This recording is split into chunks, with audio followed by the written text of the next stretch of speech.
Malam sebelum hari pernikahan, di dalam kopernya, aku menemukan akta perkawinan, atas namanya dengan wanita lain, foto-foto pernikahan mereka, jadwal bulan madu ke Jepang, dan hasil pemeriksaan kandungan yang menyatakan kehamilan kembar. Aku segera menelepon tim perencana di gedung pernikahan. Dan pada hari pernikahan, saat mempelai wanita yang sesungguhnya muncul, mempelai pria itu menjadi gila. 12 jam lagi, aku akan resmi menjadi istri Bima Adiwijaya. 12 jam lagi, cinta kami yang telah terjalin selama 10 tahun, yang seperti persahabatan erat, akan berbuah manis. Di penthouse, megah di kawasan Kuningan inilah kami memutuskan untuk membangun rumah tangga kami. Malam ini, anehnya terasa begitu sunyi.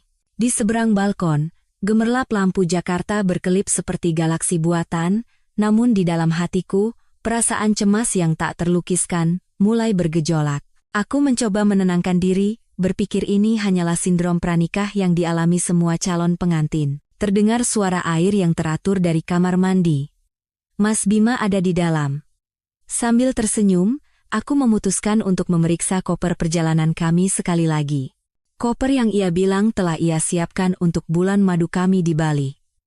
Aku hanya ingin memastikan paspor dan KTP kami sudah ada di tempatnya. Aku memang selalu teliti seperti ini, dan Mas Bima selalu berkata ia mencintai sisi diriku yang penuh perhatian itu. Sebuah koper merek mewah yang mahal diletakkan dengan rapi di samping lemari pakaian. Aku membuka kuncinya dan memeriksa kompartemen jaring di bagian luar. Semuanya sempurna. Namun, saat tanganku hendak mengangkat lapisan kain di kompartemen utama untuk memeriksa ruang rahasia di bawahnya, tanganku berhenti. Lapisan itu menggembung secara tidak wajar. Tanganku gemetar saat menyentuh sebuah map plastik keras yang tersembunyi jauh di bawah lapisan kain. Jantungku serasa jatuh berdebar. Ini bukan koperku. Aku tidak punya hak untuk menggeledahnya. Tapi firasat buruk membuatku tak bisa berhenti. Aku menarik keluar map itu. Nafasku terasa sesak.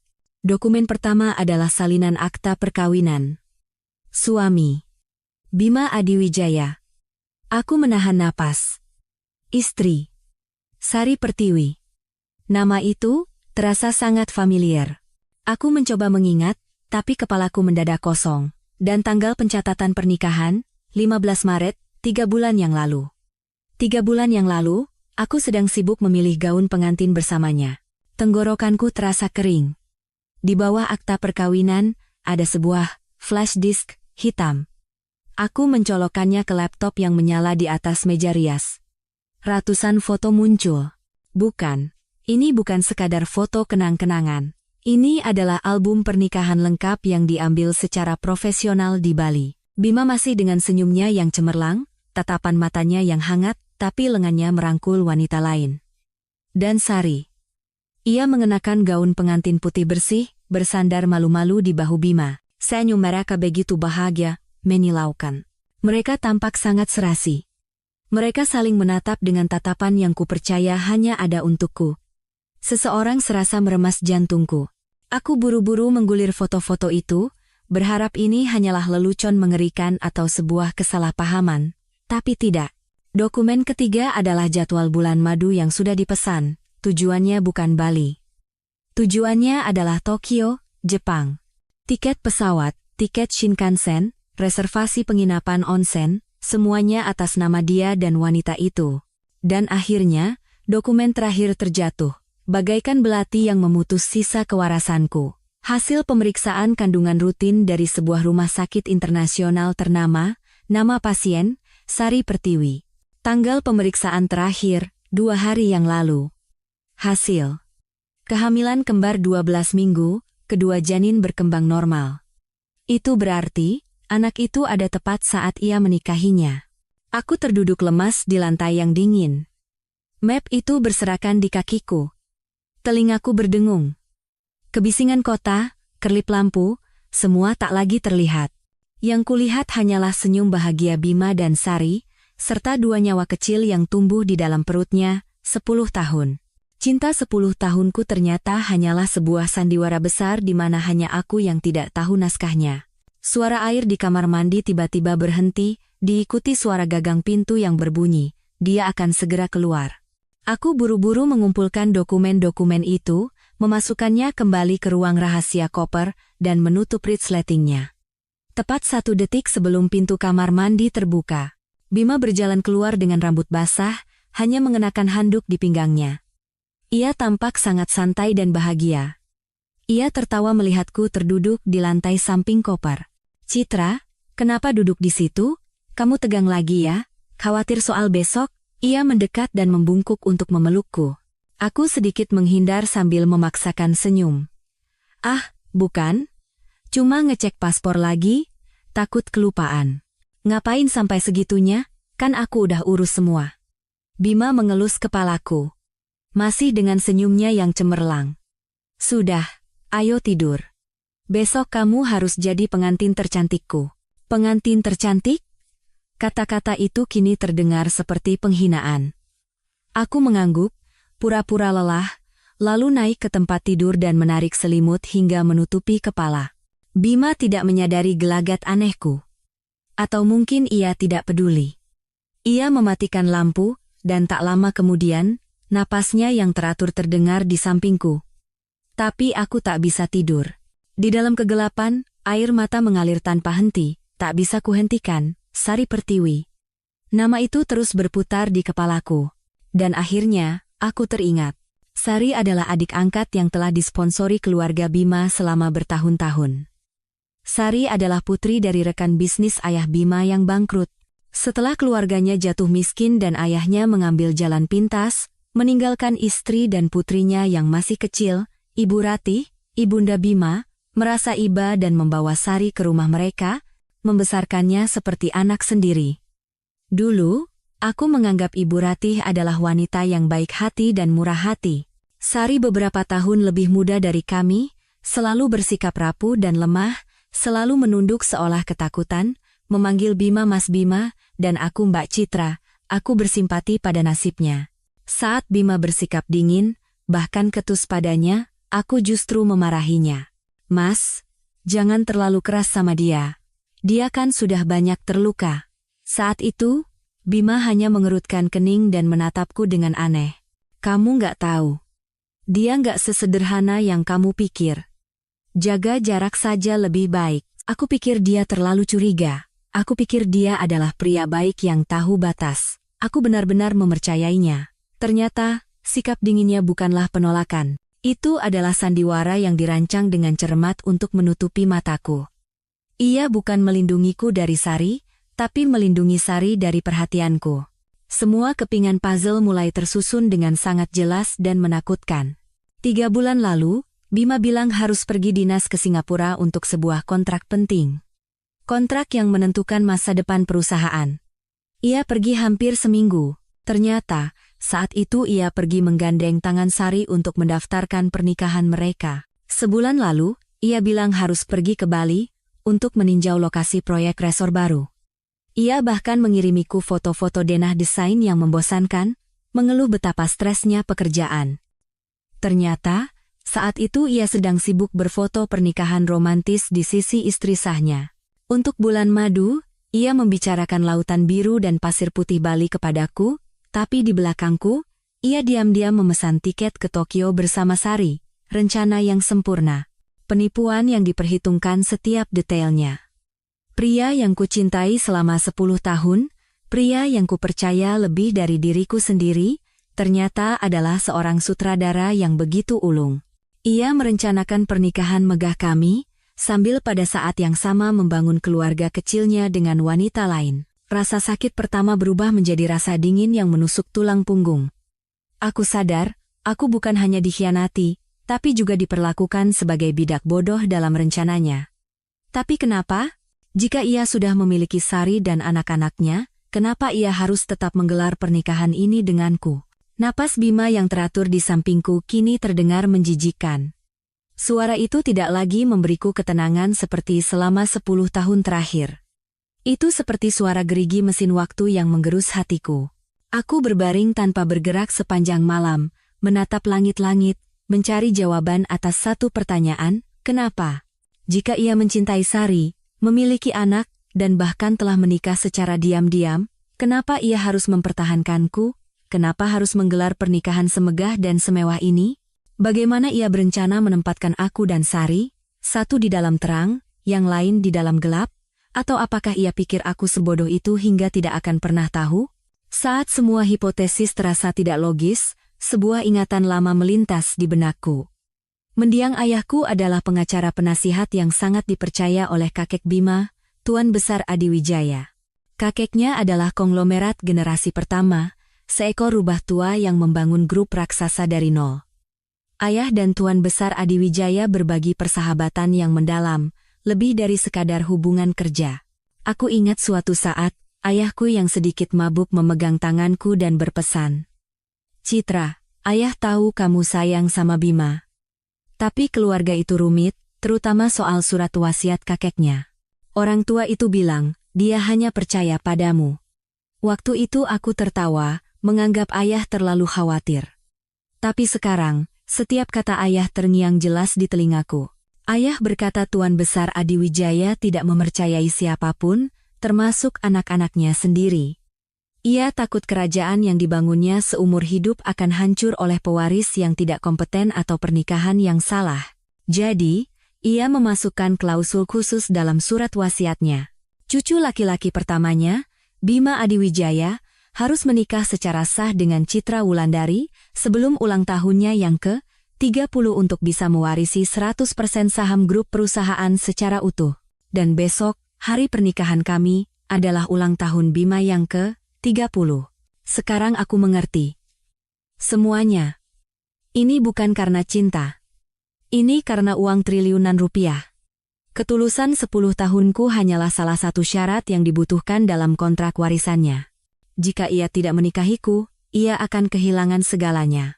Lebih parahnya lagi, dalam surat wasiat itu juga disebutkan, jika sebelum menikah denganku ia terbukti melakukan bigami, atau memiliki anak di luar nikah, klausul warisan itu akan batal seketika.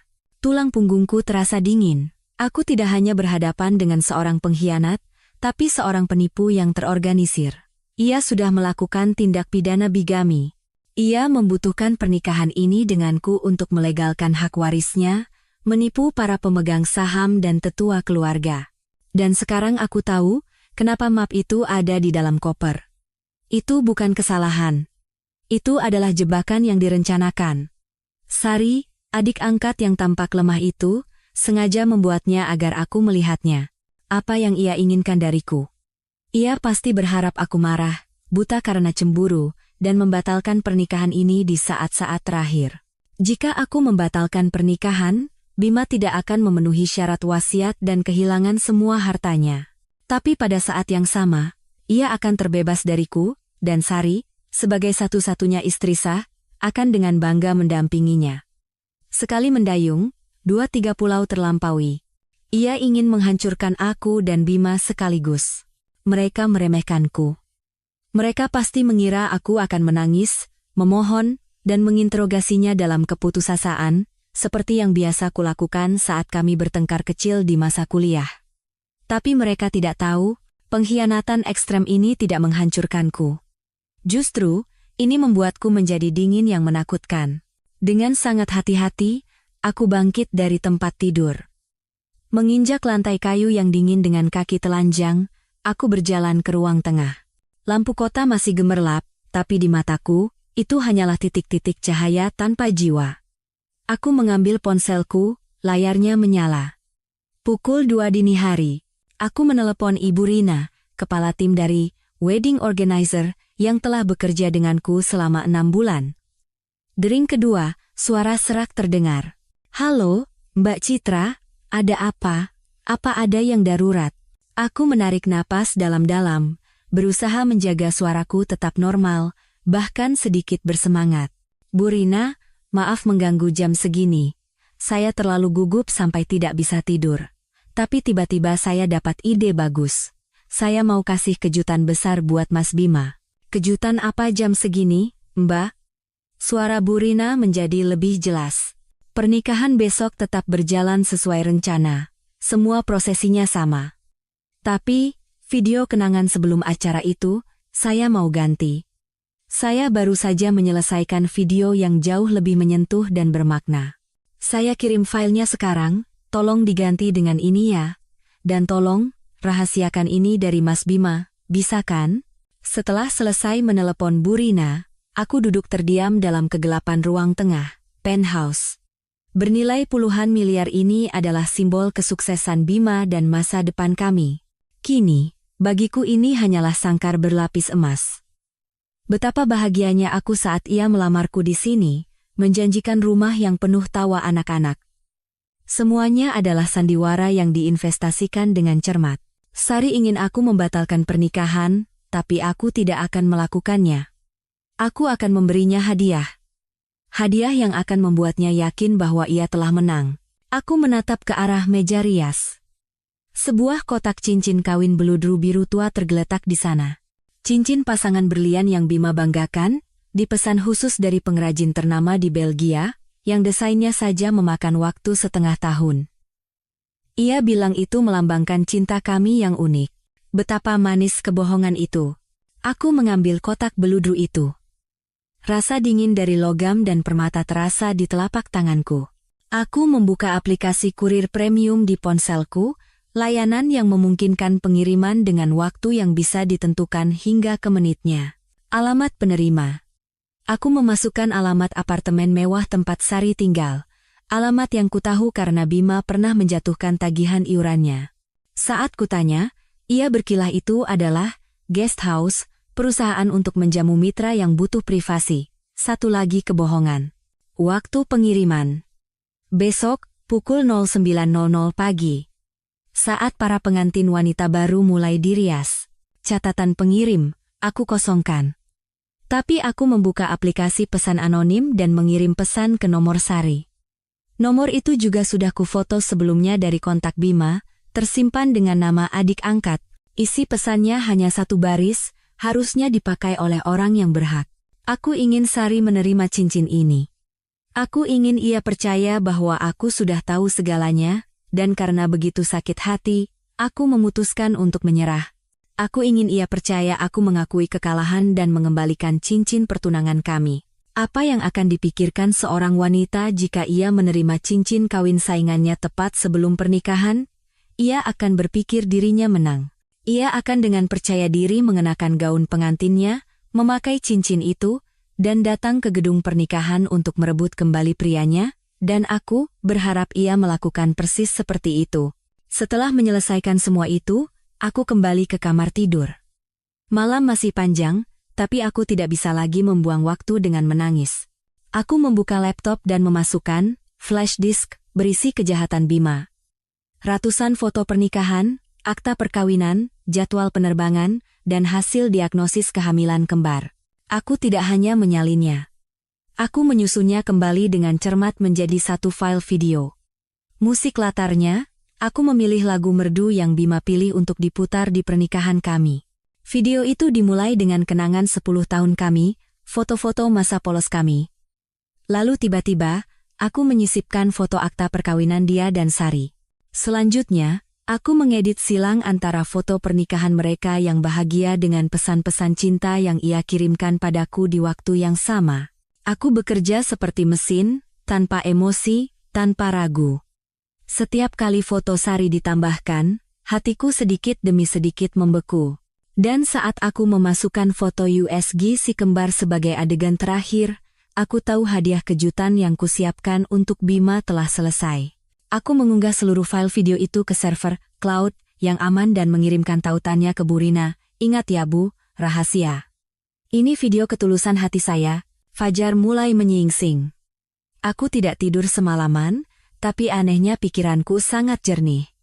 Aku menghapus semua jejak, memasang kembali flash disk, berisi kejahatan itu ke tempatnya, memasukkannya ke dalam map, dan menyembunyikannya kembali di dasar koper seolah tak tersentuh. Saat hari sudah terang, terdengar suara Bima bergerak. Aku memejamkan mata, pura-pura tidur nyenyak. Ia turun dari tempat tidur dengan pelan, mungkin bermaksud membiarkanku tidur lebih lama.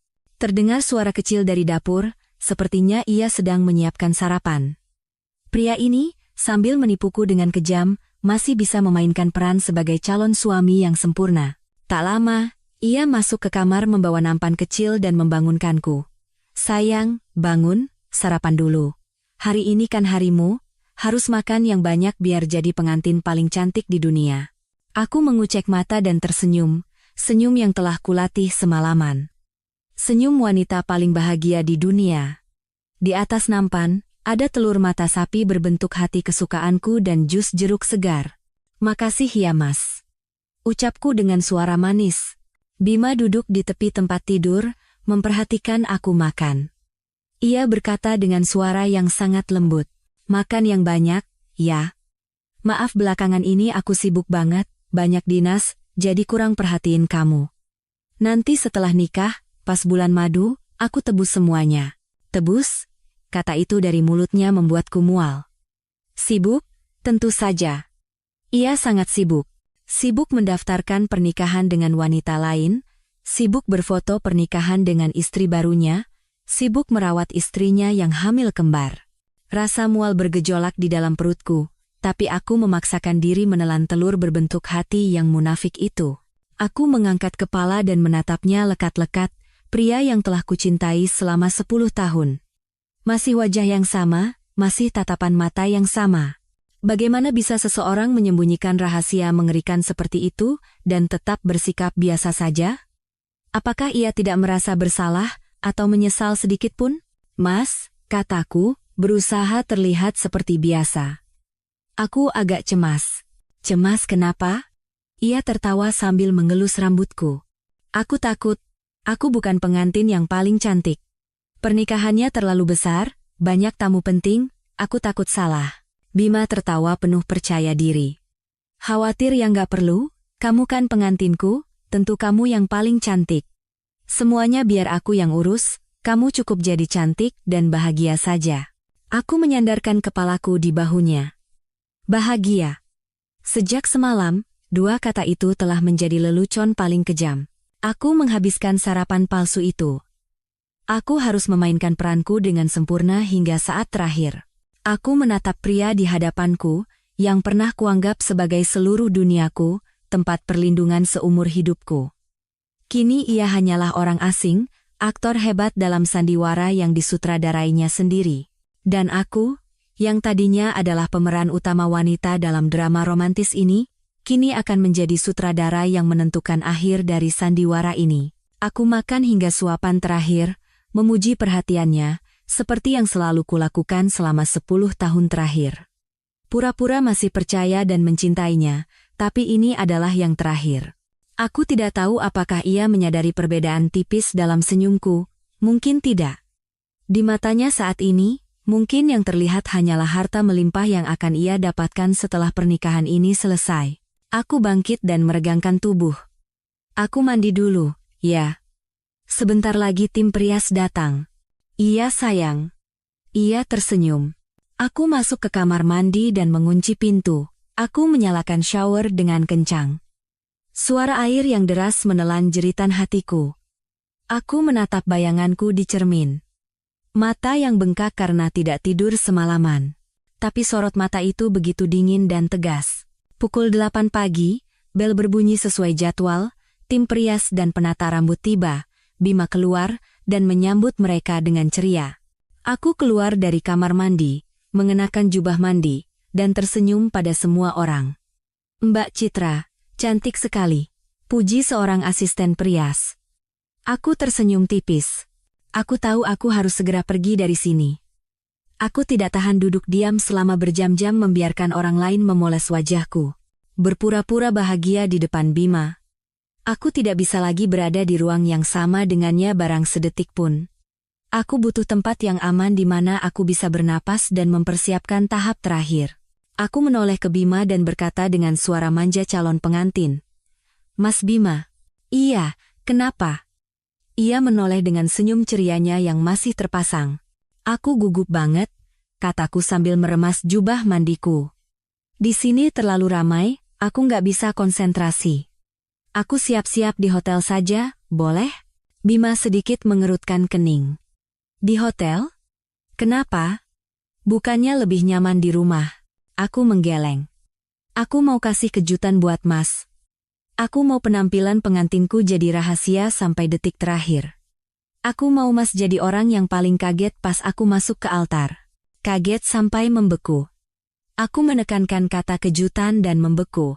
Aku juga sudah pesan suite di hotel persis di sebelah gedung pernikahan. Ruangannya luas, pencahayaannya bagus, fotonya pasti lebih bagus dari di sini. Aku dan para staf akan ke sana semua. Gaun pengantin juga sudah kuminta diantar ke sana. Mas nggak boleh datang, ya? Dilarang.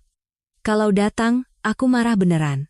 Aku melihat kilasan keterkejutan di mata Bima, dan setelah itu, kelegaan yang sangat jelas. Aku bisa membaca pikirannya. Ia menghela napas lega. Mungkin ia juga khawatir Sari akan datang ke sini dan membuat keributan. Aku yang secara sukarela menghilang ke tempat lain, tempat yang lebih umum dan aman, adalah hal yang sangat baik baginya. Itu tidak hanya akan memudahkannya mengendalikan situasi di sini, tapi juga akan mencegahku bertemu Sari jika wanita itu datang. Ia berpikir sedang menciptakan zona aman palsu untukku, tapi ia tidak tahu bahwa ia baru saja melepaskan mangsa dari sangkarnya dengan tangannya sendiri. Baiklah, sayang. Ia tertawa lebar, mendekat, dan memelukku. Kalau kamu senang, hari ini semua terserah kamu. Lakukan apapun yang kamu mau. Ia mencium keningku, ciuman yang terasa dingin hingga menusuk tulang. Aku berusaha keras untuk tidak bergidik. Kalau gitu aku langsung berangkat, ya. Mas siap-siap di rumah saja, nanti duluan ke gedung. Aku buru-buru melepaskan pelukannya. Aku menoleh ke tim perias. Teman-teman, maaf merepotkan. Kita pindah ke hotel, ya. Barang-barang saya ada di kamar sebelah, tolong bantu angkat. Aku cepat-cepat berganti pakaian dengan gaun sederhana dan membawa tas tangan yang sudah kusiapkan sejak semalam. Di dalamnya hanya ada ponsel, dompet, paspor, dan sebuah hard disk eksternal kecil berisi semua bukti. Saat melangkah keluar pintu, aku melambai pada Bima. Sampai ketemu di altar, sayangku. Iya, sampai ketemu di altar. Aku cinta kamu. Bima juga melambai. Senyum puas, tatapan mata yang bersalah.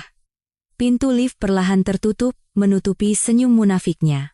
Begitu pintu tertutup, senyum di wajahku pun lenyap. Aku tiba di suite termewah di hotel yang hanya beberapa langkah dari gedung pernikahan. Ruangan yang luas, dengan jendela kaca besar yang menampilkan pemandangan kota. Tim perias dengan cepat menyiapkan peralatan mereka. Aroma kosmetik profesional, suara pengering rambut seharusnya membawa getaran bahagia seorang calon pengantin, tapi hatiku hanya dipenuhi ketenangan yang sedingin es. Saat aku baru saja duduk di kursi rias, ponselku yang lama berdering. Ibu Ratih, calon ibu mertuaku. Halo, Bu. Aku menjawab telepon, berusaha menjaga suaraku senormal mungkin. Citra, kamu di mana? Di seberang sana, suara Ibu Ratih tidak seanggun biasanya, terdengar tergesa-gesa dan cemas. Saya sedang bersiap di hotel, Bu, ada apa? Kamar nomor berapa? Kirim alamatnya sekarang. Ibu ada yang mau dibicarakan empat mata denganmu. Cepat. Ia berbicara seperti memberi perintah, lalu menutup telepon sebelum aku sempat menjawab. Aku mengerutkan kening. Apakah dia juga sudah memulai aktingnya? Aku mengirimkan nomor kamarku lewat pesan dan berkata pada perias. Mbak, maaf, bisa tolong istirahat sebentar, ngopi dulu dengan tim? Calon ibu mertua saya mau bicara sebentar. Mereka semua setuju dengan senang hati. Ruangan itu langsung menjadi sunyi. Tak sampai 10 menit, bel pintu berbunyi. Ibu Ratih masuk. Bukan mengenakan kebaya mewah yang telah kupilihkan untuknya, melainkan pakaian rumah dari sutra yang mahal. Riasannya seadanya, tapi matanya menunjukkan kecemasan yang tak bisa disembunyikan. Ia membanting pintu, berjalan cepat, dan menggenggam tanganku erat. Tangannya sedingin es. Citra, ibu khawatir sekali sampai tidak bisa tidur semalam. Firasat ibu tidak enak, ibu harus datang untuk memastikan kamu baik-baik saja. Aku menatapnya, wanita yang pernah kuhormati dan kuanggap sebagai ibu keduaku. Ia benar-benar berakting dengan sangat baik, ia tahu segalanya. Tentang Sari, tentang anak itu. Tapi ia masih datang ke sini, memegang tanganku, dan mengucapkan kata-kata penuh kekhawatiran. Ibu Ratih mengeluarkan sebuah kotak beledu merah yang sudah usang dari tas tangannya. Saat ia membukanya, di dalamnya ada sebuah gelang keroncong emas antik yang sangat indah. Dengan tangan gemetar, ia memasangkan gelang itu di pergelangan tanganku. Sentuhan gelang itu di kulitku terasa dingin. Ini pusaka dari nenek mertua ibu.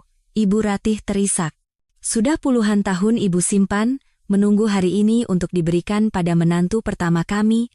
Kalau kamu memakainya, kamu resmi menjadi bagian dari keluarga Adiwijaya.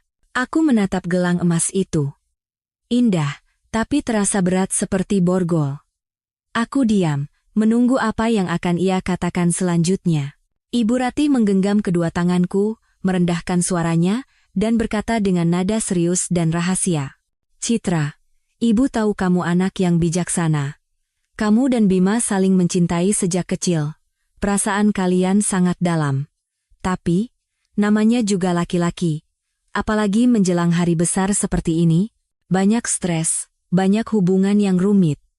Ia berhenti sejenak, menatap mataku lekat-lekat dan menekankan setiap katanya.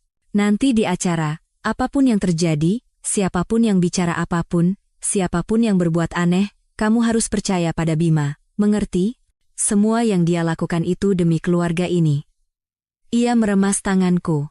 Janji sama ibu, ya. Keluarga Adiwijaya ini beruntung sekali mendapatkan menantu sepertimu. Jangan biarkan orang luar merusak hari baik kita. Sekarang aku mengerti. Ini bukan nasihat.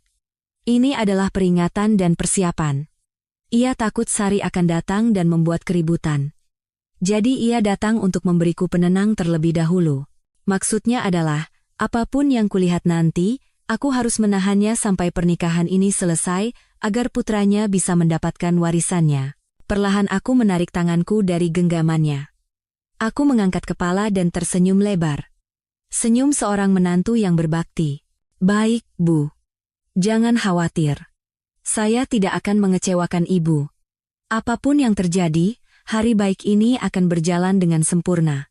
Ibu Ratih menghela napas lega, seolah baru saja menurunkan beban seberat 1000 ton. Baguslah. Ibu percaya padamu. Ia buru-buru berdiri dan merapikan pakaiannya. Baiklah, ibu mau bersiap-siap dulu. Kamu juga jangan terlambat, ya? Ia pergi secepat ia datang. Begitu pintu tertutup, senyum di wajahku lenyap. Aku melepaskan gelang emas itu dan meletakkannya di atas meja. Aku memanggil kembali tim Prias. Prias mulai bekerja. Aku memejamkan mata, membiarkan mereka memoles wajahku. Aku mencoba mengosongkan pikiran. Aroma bedak yang harum, sentuhan kuas yang lembut di kulit. Aku seperti boneka kayu yang digerakkan oleh orang lain. Baru nanti setelah semuanya selesai, aku tahu. Tepat pada saat Ibu Ratih memasangkan gelang dingin itu di tanganku, di sebuah apartemen mewah lain yang tak jauh dari sana, sebuah drama lain sedang menuju puncaknya. Tepat pukul 9 pagi, bel apartemen Sari berbunyi. Dia, yang semalaman terjaga karena cemas dan gelisah, buru-buru membuka pintu. Seorang kurir menyerahkan sebuah kotak beludru biru tua padanya. Kotak cincin kawin dari merek yang sama dengan yang dipilih Bima. Di dalamnya, sepasang cincin berlian berkilauan. Sesaat kemudian, ponsel Sari menerima pesan anonim yang kukirim. Harusnya dipakai oleh orang yang berhak. Sari tertegun. Menurut informasi dari temanku, Maya, Sari langsung percaya bahwa aku sudah tahu segalanya. Ia percaya aku begitu sakit hati dan terhina hingga memutuskan untuk kabur.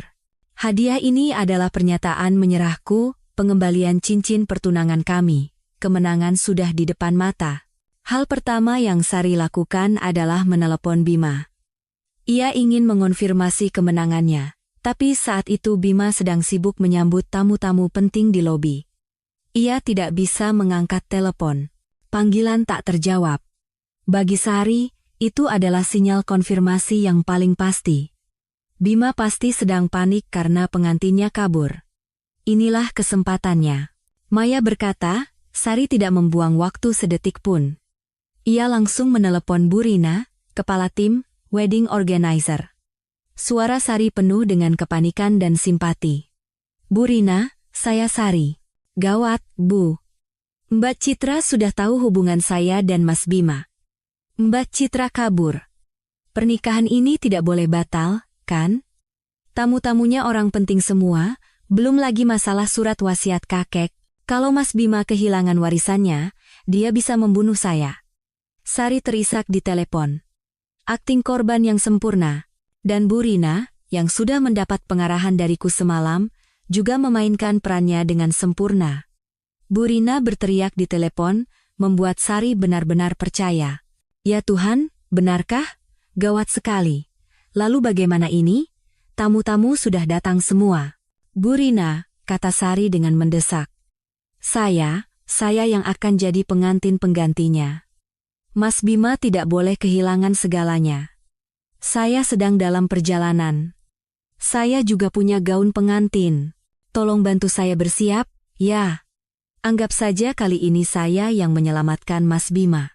Baik, Mbak Sari. Bu Rina menjawab dengan suara sangat panik. Cepat ke sini.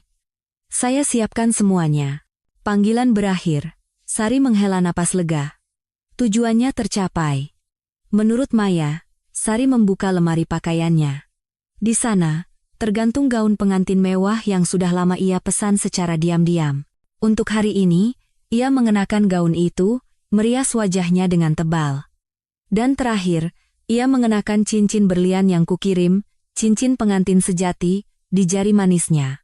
Sari menatap dirinya di cermin dan tersenyum penuh kemenangan. Ia tidak tahu bahwa gaun pengantin itu, cincin itu, dan senyum itu, semuanya adalah bagian dari rencanaku. Aku membuka mata. Perias telah selesai bekerja. Mbak Citra, Anda sungguh cantik, pujinya. Aku menatap diriku di cermin. Wajah yang dirias sempurna, cantik tapi dingin. Sorot mataku tidak goyah sedikit pun. Aku tidak mengenakan gaun pengantin. Aku masih mengenakan gaun sederhana. Aku bangkit dan melihat jam. Pukul 10 pagi. Waktu bagi para tamu untuk mulai memasuki gedung pernikahan. Aku duduk di suite hotel, tapi aku bisa tahu itu. Karena ponselku mulai berdering. Bima. Di layar, nama Mas Bima sayang berkedip. Nama yang kusimpan 10 tahun lalu. Melihatnya sekarang, tak ada ironi yang lebih besar. Aku tidak menjawab telepon itu, kubiarkan terus berdering. Getarannya yang mendesak dan putus asa menciptakan suara tajam di atas meja kaca. Ia terus menelepon. 4 kali, 5 kali. Karena aku tetap tidak menjawab, ponselku bergetar hebat karena rentetan pesan masuk. Citra, kamu di mana? Kenapa telepon gak diangkat? Tamu-tamu sudah datang. Aku membaca pesan itu tapi tidak membalas. Aku bisa membayangkan ekspresinya saat ini. Panik, cemas, dan mungkin sedikit takut. Ia takut rencananya gagal. Pesan lain masuk.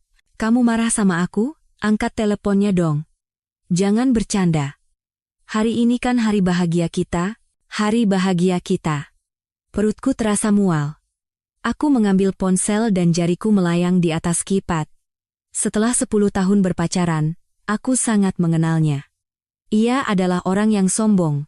Ia butuh rasa aman bahwa semuanya ada dalam kendalinya. Aku mengetik pesan dengan nada manja, seperti pengantin yang sedang merajuk. Lagi nyiapin kejutan terbesar dalam hidup Mas. Jangan dicari. Nanti aku muncul sendiri. Aku akan buat Mas gak akan pernah bisa lupa. Aku menekan tombol kirim. Beberapa detik kemudian, muncul tanda telah dibaca. Ia langsung membacanya, dan segera membalas. Aku bisa merasakan kelegaan dalam setiap hurufnya. Kejutan apa sih? Bikin khawatir saja. Aku juga punya kejutan buat kamu. Aku cinta kamu. Cepat datang ya, semua sudah menunggu. Aku cinta kamu. 3 kata itu. Bahkan sampai saat ini, ia masih bisa mengetiknya dengan begitu mudah. Ia percaya aku hanya merajuk karena hal sepele dan masih menjadi gadis bodoh yang tergila-gila padanya. Ia sama sekali tidak tahu bahwa kejutan yang kumaksud akan menjadi hadiah yang tak akan terlupakan seumur hidupnya. Aku menatap tulisan, "Aku cinta kamu" di layar. Ini yang terakhir. Aku tidak membalas. Dengan tenang, aku mematikan ponselku. Lalu aku membuka slot kartu SIM. kartu SIM yang telah menemaniku selama 10 tahun, menyimpan begitu banyak pesan dan panggilan. Dengan 2 jari, aku mematahkannya menjadi 2. Aku menjatuhkan 2 kepingan kartu SIM yang patah itu ke dalam gelas air di atas meja, keduanya perlahan tenggelam ke dasar. Semua kontak resmi terputus. Aku bukan lagi Citra Wulandari, tunangan Bima Adiwijaya.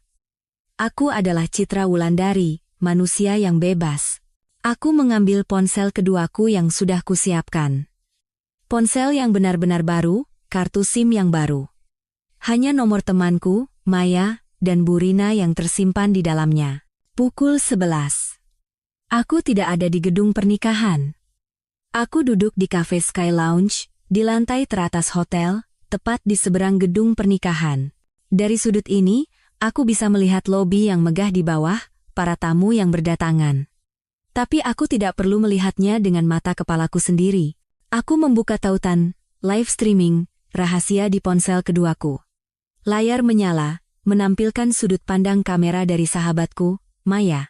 Sesuai rencana, ia duduk di tempat yang tidak mencolok di dekat fasilitas audio. Gedung pernikahan itu megah, persis seperti yang kurancang. Bunga kesukaanku, anggrek bulan putih, diikat dalam rangkaian besar menutupi panggung, menciptakan suasana seperti taman di negeri dongeng musim salju, lampu kristal yang mewah, dan 500 tamu. Mengamati layar, aku melihat wajah-wajah yang kukenal. Mereka bukan teman dekat kami. Mereka adalah anggota Dewan Direksi Grup, mitra bisnis utama dari seluruh negeri, dan para pemegang saham penting yang memiliki hak suara untuk menentukan masa depan Bima. Ini bukan pernikahan. Ini adalah pameran kekuasaan, panggung debut seorang pewaris. Kamera Maya mengarah ke panggung. Di sana, Bima Adiwijaya berdiri. Ia mengenakan tuxedo pesanan khusus, berdiri dengan gagah, dengan senyum bahagia dan percaya diri. Tapi aku, yang telah berada di sisinya selama 10 tahun, bisa membaca ketegangannya dari caranya terus-menerus memperbaiki dasi. Ia terus melirik ke pintu utama, tempat pengantin wanita akan masuk, lalu ia menatap ke barisan depan. Ibu Ratih duduk di sana, mengenakan kebaya sutra merah, tapi wajahnya kaku, kedua tangannya mencengkeram erat tas mewahnya, keduanya gelisah. Bukan gelisah menunggu pengantin wanita, tapi gelisah menunggu saat surat wasiat itu berlaku.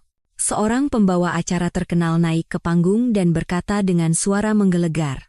Selamat datang kepada para tamu terhormat, para mitra sekalian, yang telah hadir untuk merayakan hari penting bagi Mas Bima Adiwijaya dan Mbak Citra Wulandari. Tepuk tangan membahana. Maya mengirimiku pesan, barusan Bima nanya kamu di mana, aku bilang lagi nyiapin kejutan besar. Mukanya puas banget, aku tersenyum. Pembawa acara melanjutkan. Keduanya adalah tokoh utama dari dongeng modern yang telah memupuk cinta selama 10 tahun. Nah, sebelum kita menyambut mempelai wanita yang cantik, mari kita saksikan bersama sebuah video yang sangat istimewa, berisi momen-momen paling berkesan dari perjalanan cinta mereka.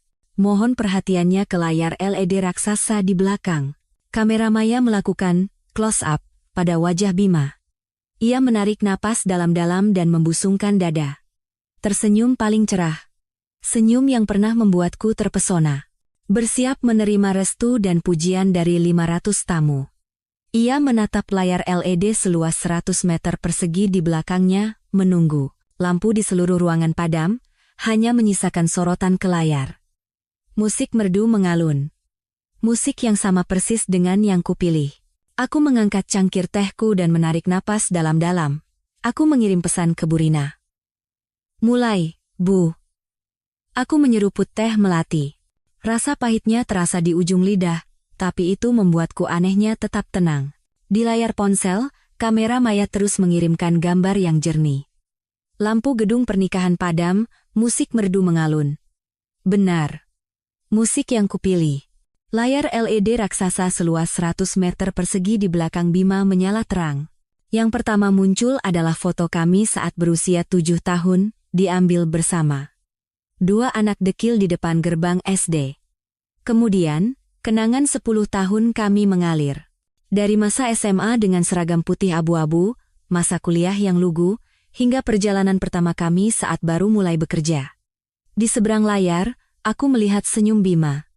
Senyum puas dan bangga. Ia benar-benar tenggelam dalam skenario sempurnanya. Ia mengira ini adalah video kejutan manis yang kusiapkan. Aku melihatnya melirik ke barisan depan. Para pemegang saham penting mengangguk-angguk kagum. Kisah cinta dongeng yang begitu sempurna untuk memperkuat posisi seorang pewaris. Terdengar gumaman kagum dari bawah. Cinta yang langka sekali. Pengantin wanitanya cantik dan baik hati, ya. Aku tersenyum. Hidangan utamanya baru akan dimulai. Musik yang mencapai puncaknya tiba-tiba berhenti. Layar menjadi hitam selama 1 detik. Terdengar gumaman gelisah dari bawah. Senyum Bima membeku. Ia menoleh ke layar, lalu mengerutkan kening dan menatap ke arah tim teknis. Sepertinya ia mengira ada masalah teknis, dan layar menyala kembali. Bukan foto kenangan kami, melainkan sebuah foto pernikahan yang diperbesar maksimal. Bima dengan tuxedo hitam merangkul pinggang wanita lain yang mengenakan gaun pengantin putih bersih. Latar belakangnya adalah hutan ubud yang magis di Bali. Seluruh gedung pernikahan hening, lalu meledak dalam gumaman penuh keterkejutan. Siapa itu? Videonya salah putar, ya? Pengantinnya kan bukan yang itu? Wanita itu, kok kayak nggak asing, ya? Kamera maya langsung mengarah ke Bima. Senyumnya benar-benar lenyap. Ia membeku seperti disambar petir, menatap layar dengan wajah pucat pasi. Ia mundur selangkah, tanpa sadar menggelengkan kepala. Bukan, ini bukan salah putar, Mas, kataku dalam hati. Di barisan depan, aku melihat Ibu Ratih.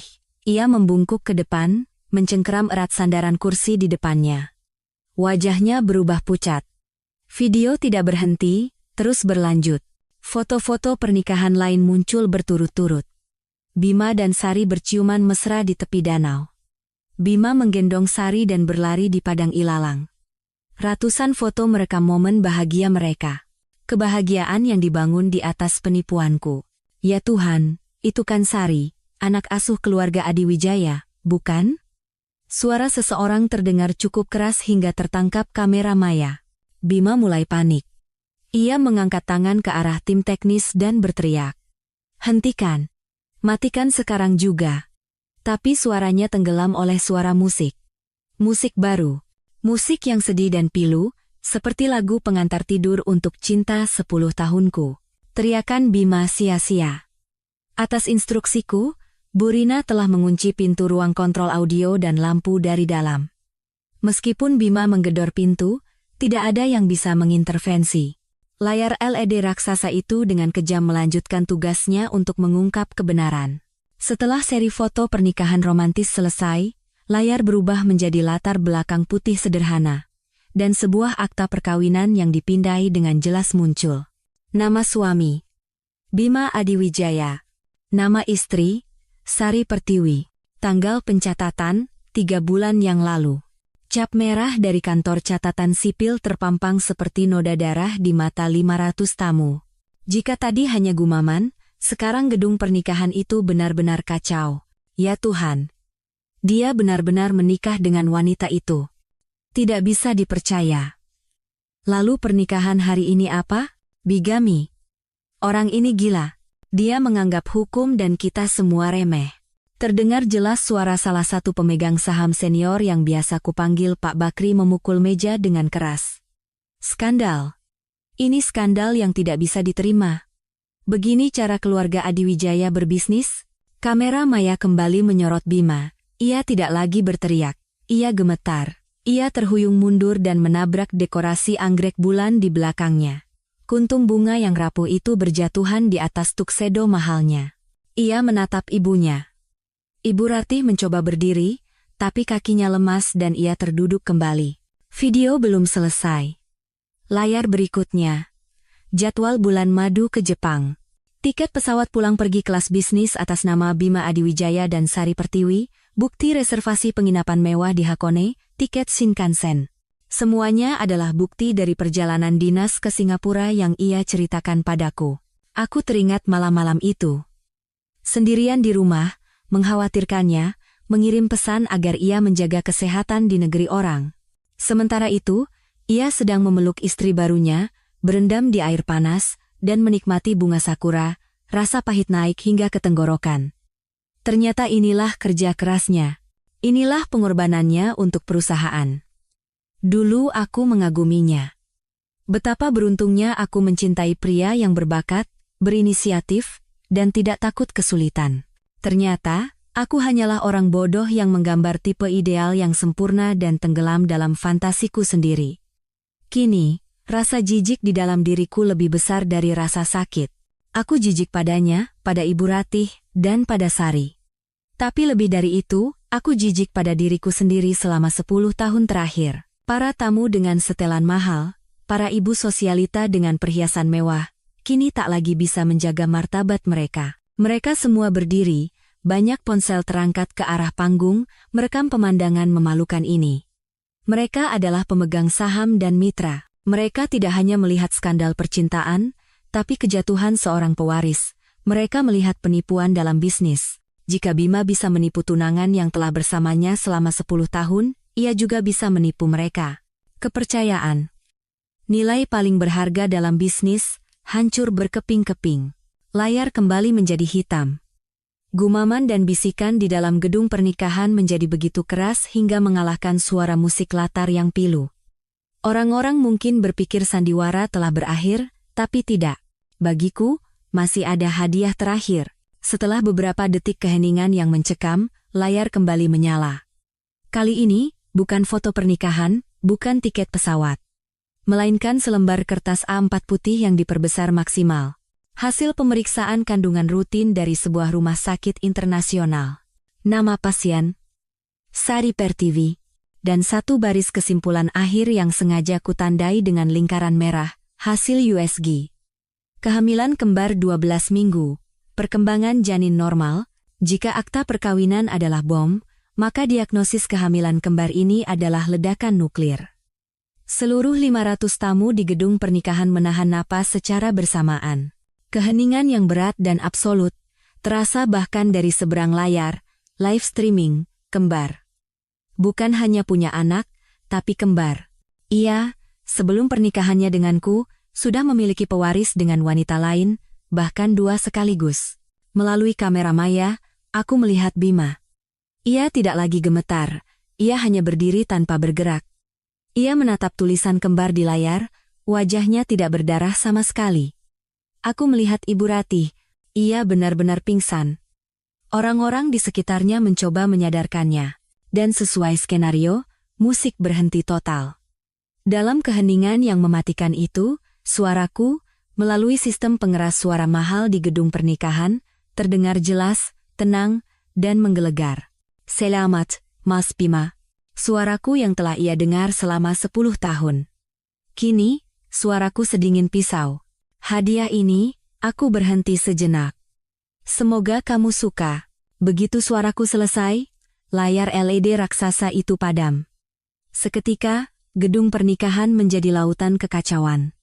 Jeritan, umpatan, suara kursi yang terbalik. Semua orang berdiri, ponsel-ponsel bermunculan seperti jamur. Mereka memotret Bima, Ibu Ratih yang pingsan, para pemegang saham yang memukul meja dengan marah. Maya mengirimiku pesan dengan tangan gemetar. Citra, ini benar-benar berakhir. Kacau banget. Ibu Ratih pingsan, para pengacara di sana teriak-teriak suruh panggil pengacara mereka. Aku melihat pemandangan itu. Tidak ada rasa puas, tidak ada rasa kemenangan. Hanya kehampaan yang tak berujung. Masa muda 10 tahunku, telah dimakamkan dengan begitu megah dan sempurna di hadapan 500 saksi. Tiba-tiba, kamera Maya bergoyang hebat, bergerak cepat ke arah pintu utama gedung. Maya berteriak melalui pesan suara. Astaga, Citra. Sari, dia beneran datang. Pakai gaun pengantin. Tepat pada saat itu, di tengah badai kekacauan, saat Bima berdiri di atas panggung seperti patung yang hancur berkeping-keping dan Ibu Ratih mendapat pertolongan pertama, pintu utama gedung pernikahan, tempat yang seharusnya menjadi pintu masukku, terbuka lebar. Sari Pertiwi berdiri di sana. Ia berdiri megah di bawah gapura anggrek bulan, mengenakan gaun pengantin, off-shoulder, yang mewah. Rambutnya disanggul tinggi, riasannya sempurna, dan di jari manisnya, berkilauan cincin berlian yang kukirim. Ia datang seperti seorang ratu yang akan naik ke panggung kemuliaan. Melalui layar live streaming, aku melihat Sari menarik napas dalam-dalam. Ia tidak melihat kekacauan di dalam. Ia tidak melihat tatapan terkejut para tamu. Ia hanya melihat prianya yang berdiri di atas panggung. Mungkin ia tiba tepat setelah video selesai. Ia mendengar keributan dan mengira itu adalah keributan yang disebabkan oleh aku, pengantin wanita, yang kabur. Sesuai rencananya, ia berpikir inilah momennya. Momen saat ia muncul, menyelamatkan Bima dari skandal, dan dengan bangga mengambil posisinya. Ia telah menerima cincin, mendapat konfirmasi dari Bu Rina. Ia 100% yakin aku adalah pecundang. Dengan senyum paling cerah, senyum seorang pemenang, Sari mulai berjalan di atas karpet putih yang ditaburi bunga. 500 pasang mata yang tadinya terkejut karena skandal bigami, kini tertuju padanya. Tatapan mereka bukan kekaguman, melainkan rasa ingin tahu, penghinaan, dan kasihan. Ya Tuhan, seseorang bergumam. Itu kan wanita yang tadi. Wanita di video itu. Yang katanya hamil. Tidak tahu malu, datang juga ke sini. Gumaman kembali terdengar, lebih keras dari sebelumnya. Senyum Sari mulai membeku. Ia sadar ada yang salah. Kenapa semua orang menatapnya dengan tatapan seperti itu? Kenapa tidak ada yang bertepuk tangan? Dan kenapa? Kenapa prianya, Bima, menatapnya dengan tatapan seperti itu? Itu bukan tatapan lega seorang penyelamat, itu adalah tatapan kebencian. Tatapan seekor binatang buas yang terpojok menatap orang yang telah mendorongnya ke tepi jurang. Tapi Sari sudah berjalan lebih dari separuh jalan. Ia tidak bisa berbalik. Ia masih mencoba tersenyum, dan dengan suara gemetar, ia berkata sekeras mungkin. Mas Bima, ini aku datang. Ia masih berpikir aku kabur, dan ia datang untuk mengisi kekosongan itu. Bima menatapnya. Istri sahnya, ibu dari anak kembarnya, dan wanita yang telah mendorongnya ke dalam kematian. Sari terus naik ke atas panggung, mengulurkan tangan ke arah Bima, dan berkata dengan suara dramatis, Mas Bima, jangan takut. Aku di sini. Aku istri sejatimu. Begitu kata-katanya selesai, seluruh gedung pernikahan seolah meledak. Aku masih duduk tanpa bergerak di kafe lantai teratas. Di seberang layar ponsel, pemandangan di gedung pernikahan itu tak ubahnya seperti komedi tragedi terburuk. Kata-kata Sari, aku istri sejatimu, terdengar tajam melalui pengeras suara. Itu seperti sumbu yang menyulut tong mesiu bernama Bima. Aku melihatnya. Pria yang telah kucintai selama 10 tahun, yang tidak pernah membentakku sekalipun. Kini wajahnya berkerut. Rasa malu, hancurnya rencana warisan, penghinaan di depan 500 orang, semuanya terkompresi. Dan Sari, istri sahnya yang hamil kembar, muncul tepat pada saat ini, menjadi bukti hidup terakhir yang mematahkan semua harapannya untuk menyangkal. Ia menatap Sari bukan dengan tatapan suami, melainkan dengan tatapan musuh. Pergi. Kamera Maya terlalu jauh, suaranya tidak terlalu terdengar, tapi aku bisa membaca gerak bibirnya. Satu kata yang diucapkan dengan gigi terkatup. Sari membeku. Ia mungkin membayangkan Bima akan berlari memeluknya, dan jika aku ada di sana, menunjukku dan menyatakan bahwa dialah cinta sejatinya. Ia tidak pernah membayangkan akan menerima kata ini. Mas. Sari bingung, tapi masih mencoba maju. Mas Bima, aku datang untuk membantumu. Mbak Citra kan sudah kabur. Ku bilang pergi. Kali ini, teriakannya terdengar. Dan pemandangan yang tak pernah kubayangkan selama 10 tahun terakhir terjadi. Pewaris yang sopan, priaku yang lembut, Bima, mengangkat tangannya. Asterisk plaque. Asterisk. Suara tamparan itu terdengar jelas menembus keributan. Tamparan itu begitu keras hingga kepala Sari sepenuhnya berputar. Ia terhuyung. Cincin berlian yang kukirim terbang dari jarinya dan menggelinding di atas panggung. Tapi Bima tidak berhenti. Kemarahan telah mengubahnya menjadi binatang. Ia mendorong Sari, wanita yang mengandung anak kembarnya, dengan kasar. Sialan kau. Gara-gara kau semua ini. Kau yang menghancurkan segalanya. Sari mengenakan sepatu hak tinggi, dan panggung setinggi hampir 2 meter itu, yang dihiasi anggrek bulan, sangat licin. Dorongan Bima terlalu kuat. Sari kehilangan keseimbangan, terhuyung mundur, dan kakinya salah melangkah. Ia jatuh terguling dari panggung. Tubuhnya menghantam langsung pengeras suara dan peralatan audio yang diletakkan di bawah. Suara benturan tumpul terdengar, diikuti jeritan tajam dari para tamu di barisan depan. Semuanya seolah berhenti selama 1 detik. Sari terbaring tak bergerak di lantai marmer. Gaun pengantin putih bersihnya kini kusut dan kotor. Dan dari bawah gaun putih itu, darah merah mulai merembes. Perlahan, tapi pasti. Cepat panggil ambulans, dia kan hamil. Astaga, bisa mati orang. Gedung pernikahan benar-benar meledak. Jeritan, panggilan telepon, kilatan kamera tak henti-hentinya menyala. Mereka bukan lagi tamu pernikahan. Mereka adalah saksi dari sebuah tragedi. Kamera maya mengarah ke Bima. Ia membeku di atas panggung, menatap ke bawah kegenangan darah, ke istri sahnya dan anak kembarnya yang belum lahir. Tidak ada emosi tersisa di wajahnya, kosong. Dengan tenang, aku mematikan layar, live streaming. Kekacauan di gedung pernikahan, jeritan, citra genangan darah, semuanya lenyap saat layar ponselku menjadi gelap. Ruang di sekitarku tiba-tiba menjadi anehnya sunyi. Di kafe lantai teratas, musik jazz yang lembut masih mengalun, angin membelai rambutku. Aku duduk sejenak, menatap jalanan di bawah. Mobil-mobil masih berlalu lalang. Kota ini tidak berhenti berputar karena tragedi seseorang. Dan aku pun harus melanjutkan hidupku. Aku memanggil pelayan dan membayar teh melati yang sudah dingin. Menyeret koper kecilku, aku masuk ke lift. Tidak ada yang mengenaliku. Wanita dengan gaun sutra sederhana dan kacamata hitam ini adalah pengantin wanita dari pernikahan tragis yang sedang terjadi di gedung sebelah. Aku sudah memesan mobil sebelumnya. Sebuah sedan mewah tanpa plat nomor menunggu di pintu belakang hotel. Aku masuk, dan mobil itu diam-diam menyelinap ke dalam keramaian. Sopir mengantarku ke Bandara Internasional Soekarno-Hatta. Aku telah memesan tiket seminggu yang lalu dengan rekening bank dan paspor lain yang Bima sama sekali tidak tahu. Aku sudah check-in online, dan hanya butuh beberapa menit untuk melewati pemeriksaan keamanan. Aku masuk ke lounge, kelas bisnis. Di sini, semuanya tenang.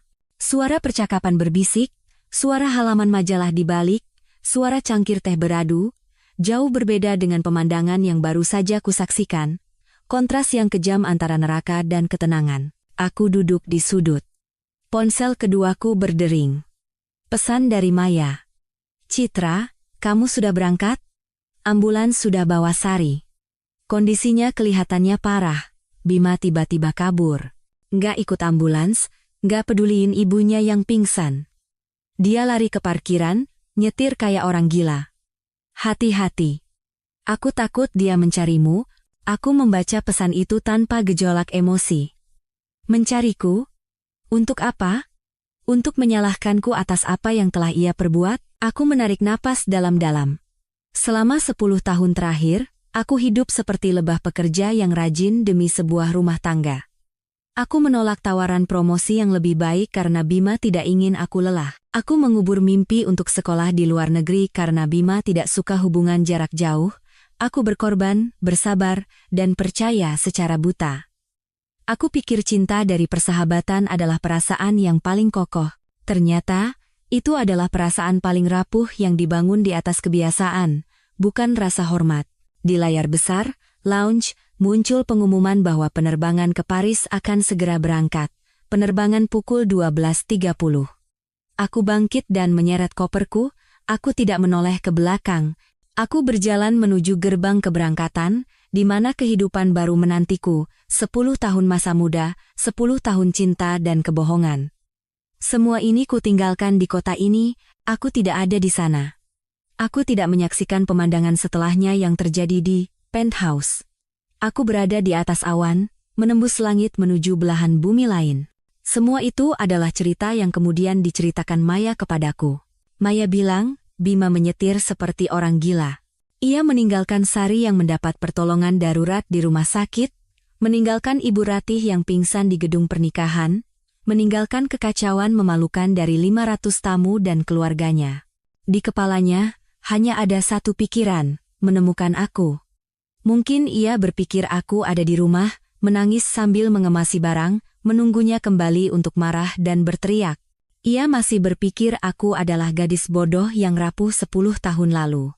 Bahwa jika ia sedikit membujuk dan meminta maaf, semuanya akan kembali seperti semula. Ia berlari ke penthouse, membuka pintu dengan kunci, dan membeku di tempat. Rumah itu kosong. Bukan kosong seperti rumah baru yang belum diisi, tapi kosong seperti tempat yang telah dikosongkan sepenuhnya. Sofa Italia yang mahal hilang. TV layar lengkung hilang. Meja makan kayu jati hilang. Di ruang ganti, semua pakaian bermerekku hilang. Foto-foto kenangan kami yang tergantung di lorong hilang. Bahkan sikat gigi pinkku di kamar mandi, pasta gigi yang sudah terpakai, sabun mandi yang biasa kugunakan, semuanya hilang. Di penthouse yang luas itu, kini hanya napasnya yang kasar yang bergema. Tidak ada satupun jejakku yang tersisa, seolah aku tidak pernah ada di sini. Menurut Maya, Bima tidak percaya dengan apa yang dilihatnya. Ia berlari dari satu ruangan ke ruangan lain. Ruang tengah, kamar tidur, ruang kerja, semuanya kosong. Hanya perabotannya yang tersisa sendirian. Lama kemudian, ia menemukan selembar catatan kecil yang tertempel di kulkas. Tanda terima dari sebuah perusahaan jasa pindahan dan penyimpanan premium. Tanggal pindahan? 3 hari yang lalu. Saat itulah ia sadar, ini bukan kemarahan sesaat. Ini bukan keputusan terburu-buru yang diambil setelah menemukan rahasia semalam. Ini adalah rencana. Rencana yang telah disiapkan dengan cermat sejak lama. Ia berteriak, bukan karena marah, tapi karena ngeri, kata Maya. Saat di mana seorang pria yang seumur hidupnya yakin bisa mengendalikan segalanya, menyadari sejak kapan ia telah dipermainkan. Ia sadar bahwa aku tahu. Sudah tahu sejak lama sekali. Keheninganku beberapa hari terakhir, senyumku pagi ini, sarapan berbentuk hati, lambaian tangan di depan pintu lift, semuanya adalah bagian dari sandiwara. Ia pikir ia adalah sutradaranya, tapi ternyata ia hanyalah salah satu aktor dalam sandiwaraku. Masih cerita dari Maya. Setelah menyadari kebenaran yang dingin itu, Bima tidak bisa lagi menjaga ketenangannya. Ia mulai mengobrak-abrik rumah. Mencari sesuatu, apa saja. Sepucuk surat, selembar memo, jejak terakhirku.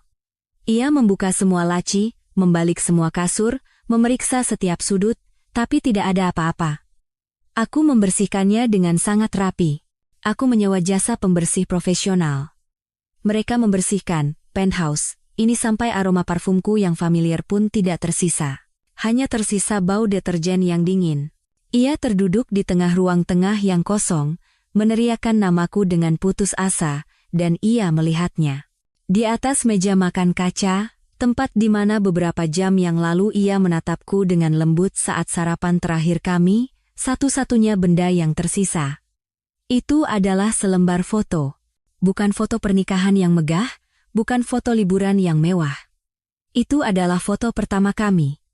Foto yang diambil 10 tahun lalu saat kami baru berusia 19 dan 20 tahun, sebagai mahasiswa. Di dalam foto, aku menyipitkan mata di bawah sinar matahari sore, tersenyum cerah, dan ia merangkulkan lengannya di bahuku, dengan senyum polos dan bangga. Foto itu pernah menjadi hartaku, bukti cinta kami yang paling murni. Tapi sekarang, foto itu terbelah dua, bukan potongan rapi dari gunting, melainkan sobekan kasar dari tangan. Seolah orang yang merobeknya menggunakan seluruh kekuatannya. Setengah bagian yang bergambar diriku hilang, dan hanya setengah bagian yang tersisa diletakkan di atas meja. Bima dengan senyum polosnya, memeluk ruang kosong di sebelahnya. Maya berkata. Bima mengambil foto setengah itu dengan tangan gemetar. Ia menatap lekat-lekat ruang kosong di sampingnya. Ia tidak menangis. Ia hanya tertawa, tawa gila yang serak, menggema di apartemen yang kosong. Ia baru sadar sekarang. Aku bukan hanya pindah, aku bukan hanya meninggalkannya. Aku telah menghapusnya dari 10 tahun hidupku. Aku telah merobek masa lalu. Setengah bagian milikku, ku bawa. Setengah bagian miliknya, ku kembalikan padanya. Ku kembalikan kebohongan, kekosongan, dan masa depan di mana aku tidak akan pernah ada lagi. Bima meremas foto setengah itu hingga buku-buku jarinya memutih, dan ia menelungkupkan wajahnya di meja. Pundaknya yang lebar, yang pernah kuanggap sebagai seluruh duniaku, mulai bergetar hebat. Saat Bima hancur di samping foto yang robek, aku, ribuan kilometer jauhnya darinya, di dalam pesawat selama lebih dari 10 jam, mencoba tidur dengan selimut tipis kelas bisnis. Tapi aku tidak bisa tidur. Pemandangan Sari yang jatuh, genangan darah di lantai marmer, terus menghantuiku. Aku tidak merasa puas. Aku hanya merasa takut. Takut pada kegilaan Bima, takut pada kekejaman rencanaku sendiri. Semua yang terjadi setelah aku pergi adalah cerita dari Maya. Setelah aku menetap di Paris, Maya bercerita bahwa Bima tidak lama hancur di apartemen kosong itu. Saat ia tenggelam dalam keputusasaan, ia menerima 2 panggilan telepon. 2 panggilan yang secara resmi menutup semua pintu dalam hidupnya. Panggilan pertama dari rumah sakit. Seorang perawat di UGD memberitahu dengan suara dingin. Dengan wali dari pasien Sari Pertiwi, pasien mengalami luka berat akibat jatuh dari ketinggian. Kami sudah berusaha semaksimal mungkin, tapi janinnya tidak bisa diselamatkan. Kedua janin meninggal, dan kondisi pasien juga kritis karena pendarahan hebat. Mohon segera datang untuk mengurus administrasi. Maya berkata, Bima hanya mendengarkan, tangannya yang memegang telepon gemetar hebat. Ia menutup telepon tanpa berkata apa-apa, si kembar. Keberadaan yang Sari gunakan untuk mengikatnya, yang Bima gunakan untuk menipuku, kini telah tiada. Ia telah kehilangan anak-anaknya karena tindakannya yang kejam, tapi tragedi tidak berhenti di situ. Sebelum ia sempat mencerna berita itu, ponselnya berdering lagi. Kali ini nomor yang tidak dikenal, tapi itu adalah nomor dari kantor firma hukum yang mengelola surat wasiat kakeknya. Pengacara keluarga, pria tua yang pernah kutemui beberapa kali. Dengan suara tanpa emosi, ia memberitahu secara singkat. Tuan Bima Adiwijaya, saya menelepon untuk memberitahukan sesuatu. Berdasarkan kejadian di gedung pernikahan pagi ini, di depan seluruh dewan direksi dan pemegang saham, Anda telah melanggar secara serius klausul dalam surat wasiat almarhum Tuan Besar Adiwijaya. Bima, yang baru tersadar, menggeram dengan suara serak. Apa maksudmu? Pengacara itu melanjutkan dengan tenang. Dalam surat wasiat disebutkan, Anda harus menikah secara sah dengan Nona Citra Wulandari sebelum ulang tahun Anda yang ke-30. Hari ini adalah ulang tahun Anda yang ke-30. Namun, Anda terbukti telah melakukan tindakan bigami dengan Nona Sari Pertiwi, dan pada saat yang sama, menyebabkan skandal moral serius yang secara langsung merusak kehormatan dan nilai merek grup perusahaan. Sesuai dengan klausul yang juga dikonsultasikan dengan almarhum ayah Nona Citra, kami terpaksa membatalkan hak waris Anda. Batal? Teriak Bima. Benar. Mulai saat ini, seluruh saham pengendali grup yang Anda miliki, sesuai dengan kehendak almarhum Tuan Besar, akan dialihkan ke Yayasan Amal. Anda bukan lagi pemegang saham mayoritas. Saya turut prihatin. Pengacara itu menutup telepon. Bima terduduk di lantai apartemen yang kosong. Selama 10 tahun terakhir, ia berusaha, berakting, menipuku, semuanya demi hari ini. Ia ingin memiliki segalanya. Harta keluarga, aku sebagai istri kamuflase yang sempurna, dan Sari sebagai kekasih rahasia beserta anak-anaknya. Tapi dalam satu pagi, hanya dalam beberapa jam, ia kehilangan aku, kehilangan anak kembarnya, dan kehilangan seluruh hartanya. Ia kehilangan masa lalu, kehilangan masa depan, dan bahkan kehilangan masa kini. Yang tersisa di tangannya hanyalah selembar foto yang robek. Aku tiba di Paris sore hari. Kota itu menyambutku dengan gerimis dingin. Menyeret koperku di atas jalanan batu tua, aku merasa seperti eksistensi yang terlupakan. Tapi anehnya, aku tidak takut. Untuk pertama kalinya dalam 10 tahun, aku merasa menghirup udaraku sendiri, aku bebas. Baru beberapa hari kemudian, aku tahu betapa gilanya Bima. Setelah sadar ia telah kehilangan segalanya, Bima tidak pergi ke rumah sakit untuk melihat Sari, tidak juga pergi untuk membereskan kekacauan di perusahaan. Ia meninggalkan segalanya, terobsesi hanya pada satu hal, menemukan aku. Mungkin itu bukan lagi cinta. Itu adalah harga diri seorang pecundang. Ia tidak bisa menerima kenyataan bahwa aku, wanita yang selalu ia anggap lemah dan bergantung, bisa memberinya pukulan fatal seperti itu. Ia harus menemukanku, untuk marah, melampiaskan, atau mungkin untuk membuktikan bahwa ia masih bisa mengendalikanku. Ia menggunakan sisa koneksinya, sisa kekuasaan sebelum berita pencabutan hak warisnya menyebar. Ia menelepon kepala keamanan bandara, teman-temannya di maskapai penerbangan, meminta mereka memeriksa daftar penumpang semua penerbangan yang meninggalkan kota hari itu. Ia percaya aku tidak mungkin pergi jauh, pasti bersembunyi di suatu tempat di dalam negeri, menangis. Dan informasi itu datang, tapi informasi itu membuatnya semakin gila. Bawahannya melapor dengan suara bingung. Pak Bima, aneh sekali.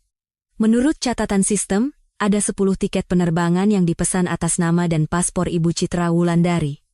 Semuanya penerbangan hari ini? Bima menggeram. 10? Kemana saya? 1 tiket kereta ke Bandung, 1 ke Surabaya, 1 ke Yogyakarta, lalu tiket pesawat ke Singapura, Bangkok, dan... Bima tidak perlu mendengar sampai akhir. Ia sadar. Aku telah menebarkan jaring asap yang tebal. 10 tiket, 10 tujuan berbeda, dibayar dengan 10 kartu virtual berbeda. Ia tidak akan pernah tahu pesawat mana yang sebenarnya kunaiki. Ia tidak akan pernah tahu di mana aku berada di dunia ini. Aku, dengan uang yang ia berikan untuk membeli gaun pengantin dan memesan restoran, telah membeli jalur pelarianku sendiri. Maya bilang, Bima menghancurkan ponselnya. Ia sadar, aku bukan hanya pergi, aku telah menghapus diriku sendiri, bahwa aku telah merencanakan ini sejak lama. Ia sadar telah masuk ke papan catur yang sejak langkah pertama sudah dalam posisi skakmat. Pengejarannya menemui jalan buntu, dan ia tak berdaya. Dan bagi orang sombong seperti Bima, ketidakberdayaan adalah hukuman paling kejam. Di Paris, aku memutus semua kontak. Mengganti nomor telepon baru. Hanya dengan Maya aku tetap berkomunikasi melalui aplikasi pesan terenkripsi. Paris di awal musim dingin sangat dingin. Dinginnya menusuk tulang, tapi kepalaku menjadi lebih jernih. Aku datang bukan untuk berlibur. Aku datang untuk memulai kembali. Aku menyewa sebuah loteng kecil yang tua tapi nyaman di sebuah gang berbatu, tempat yang setiap pagi beraroma roti segar. Aku memulai hidup baru dengan membuang semua masa laluku. Tidak memakai barang mewah, tidak pergi ke tempat-tempat glamor. Aku mendapat pekerjaan paruh waktu di sebuah toko buku tua, dan malamnya bekerja sebagai penerjemah lepas. Aku hidup perlahan, seolah sedang bertapa, mencoba membersihkan ingatan kotor 10 tahun terakhir.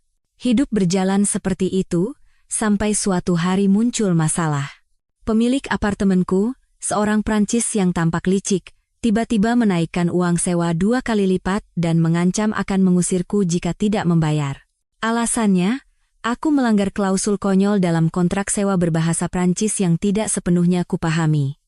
Aku mencoba protes, tapi dengan istilah hukumku yang minim, aku tidak bisa mengalahkan kelicikannya. Aku merasa tak berdaya, dan sekali lagi merasa menjadi eksistensi yang lemah dan mudah dimanfaatkan. Maya memberi saran lewat pesan. Cari pengacara. Di Paris banyak kantor hukum orang Korea Indonesia. Jangan mau ditindas. Jadi, aku mencari sebuah kantor hukum kecil yang terletak dengan sederhana di jalan yang sepi, yang khusus membantu masalah perdata para ekspatriat.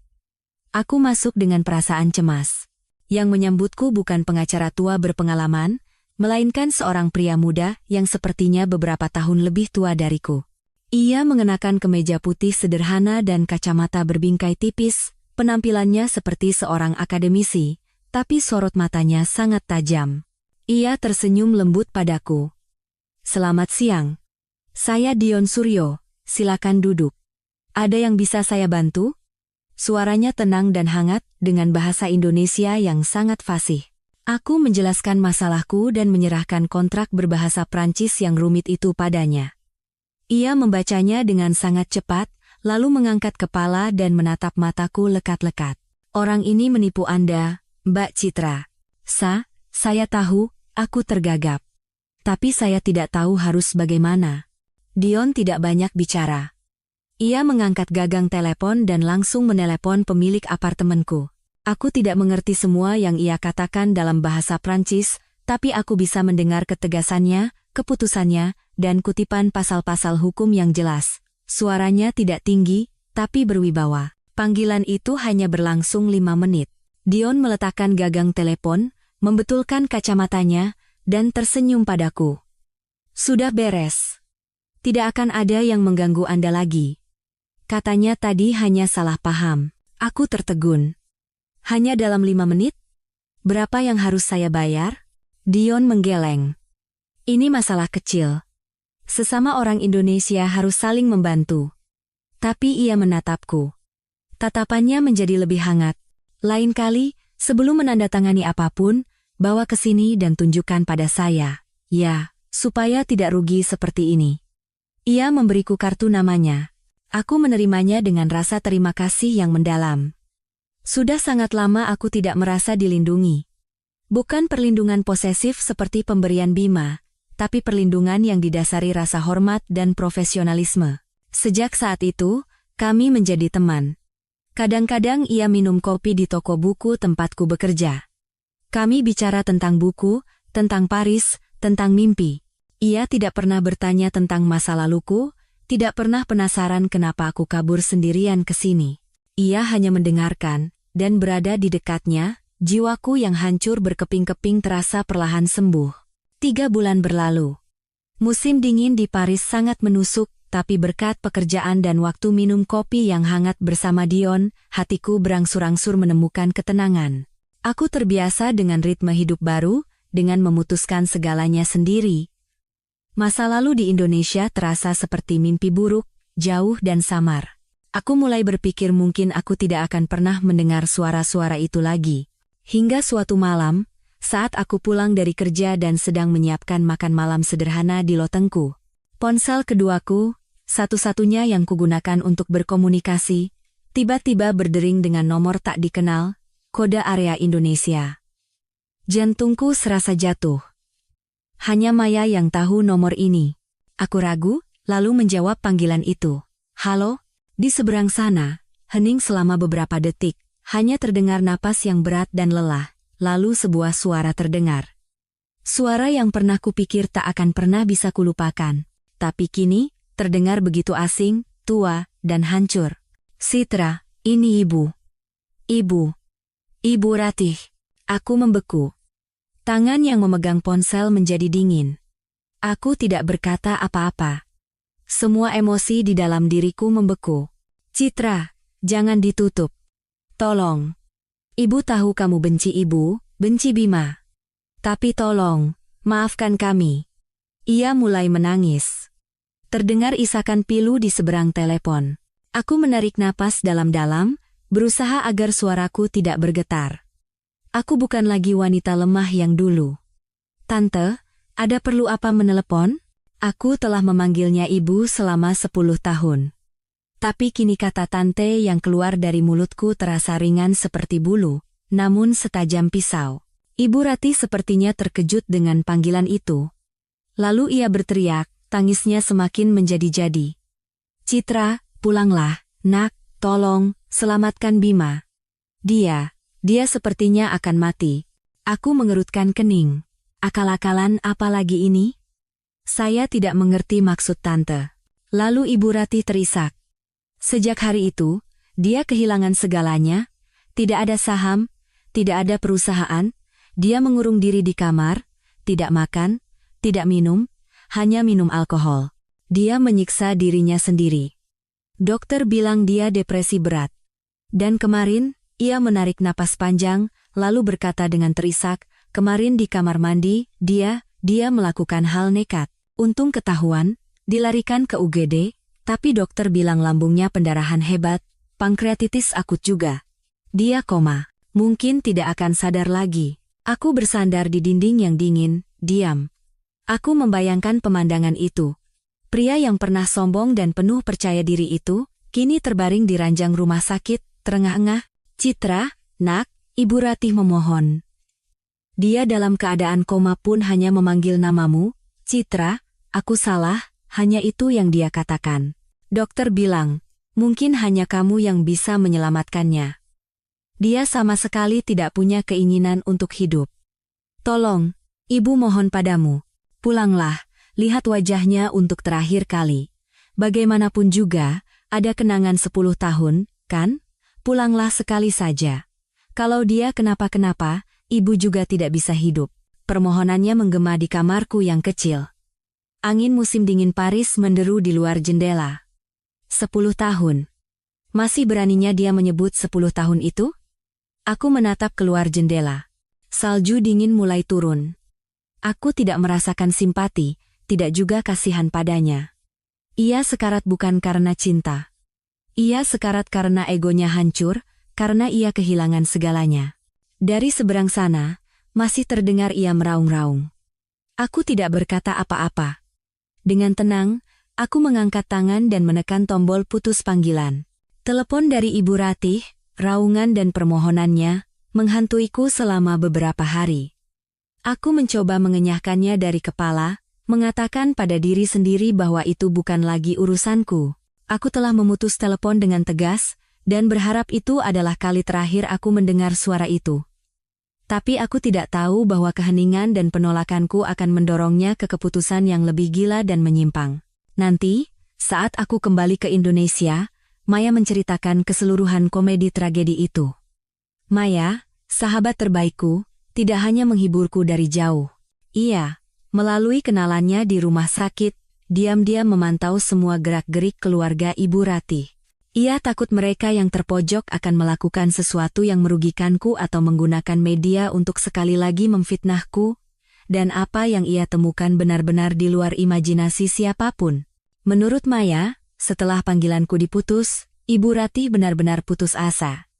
Bima masih dalam kondisi koma yang dalam, dan kondisinya memburuk dari hari ke hari karena tidak adanya keinginan untuk hidup.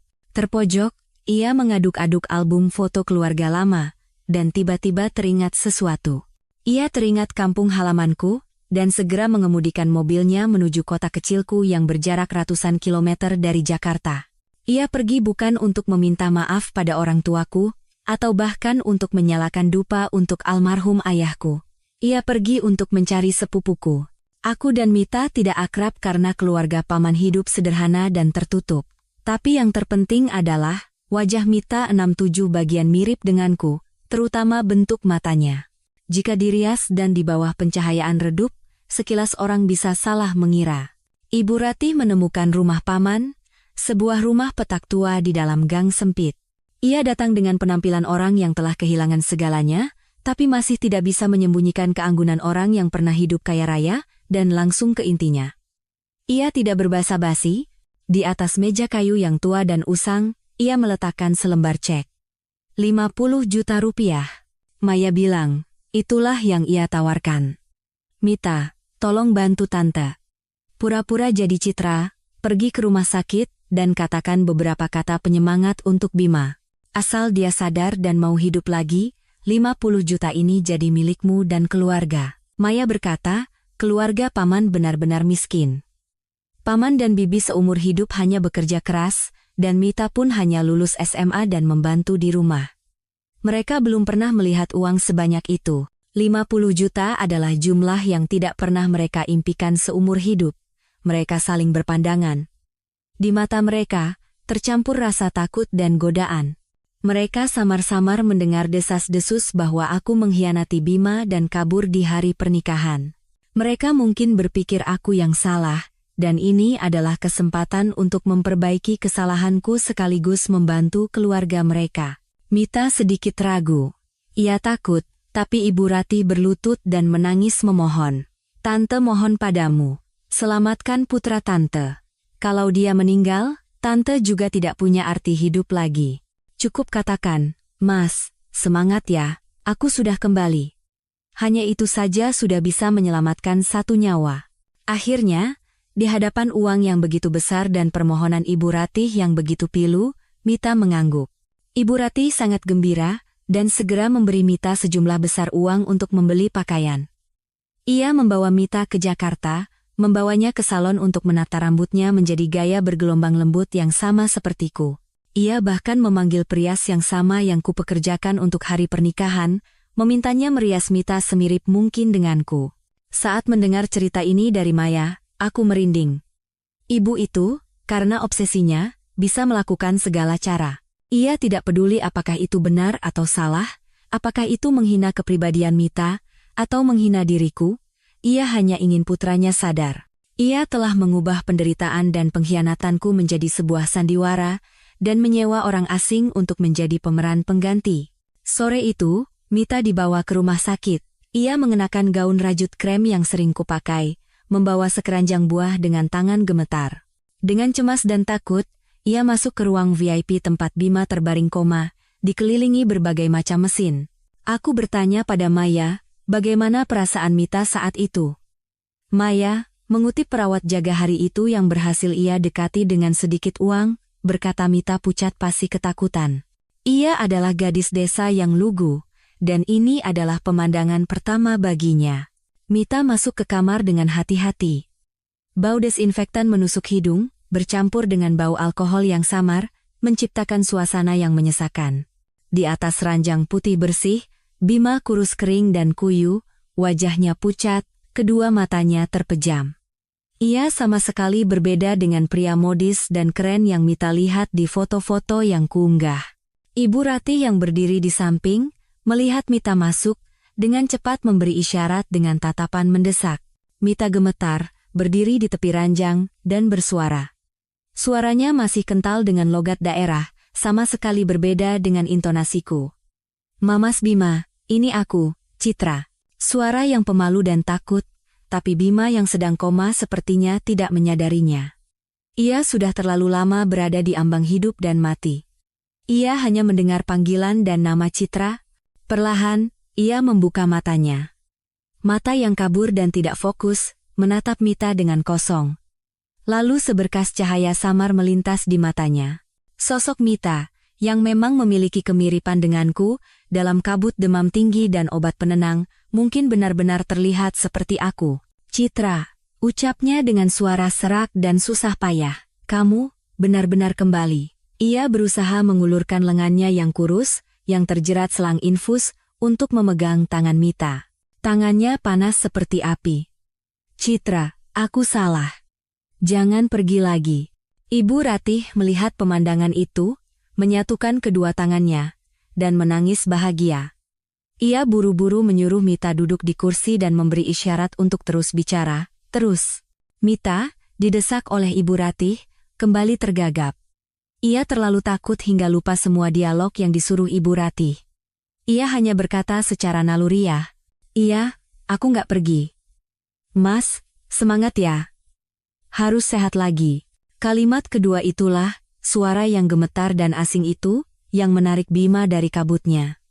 Cahaya di matanya seketika lenyap, ia menyipitkan mata, menatap Mita lekat-lekat. Kekaburan itu hilang, digantikan oleh kejernihan yang menakutkan. Ia menatap wajah yang mencoba tersenyum padanya. Ia sadar, ini bukan mataku. Ini bukan senyumku. Kau siapa? Geramnya. Suara yang lemah, tapi mengancam. Mita terkejut dan menarik tangannya. Aku Citra, Mas. Mas nggak kenal aku? Bukan. Bima tiba-tiba berteriak. Kemarahan dari suatu tempat meledak, membuatnya bangkit duduk. Ia mencabut jarum infus yang tertancap di lengannya. Darah menyembur, mengenai pakaian Mita.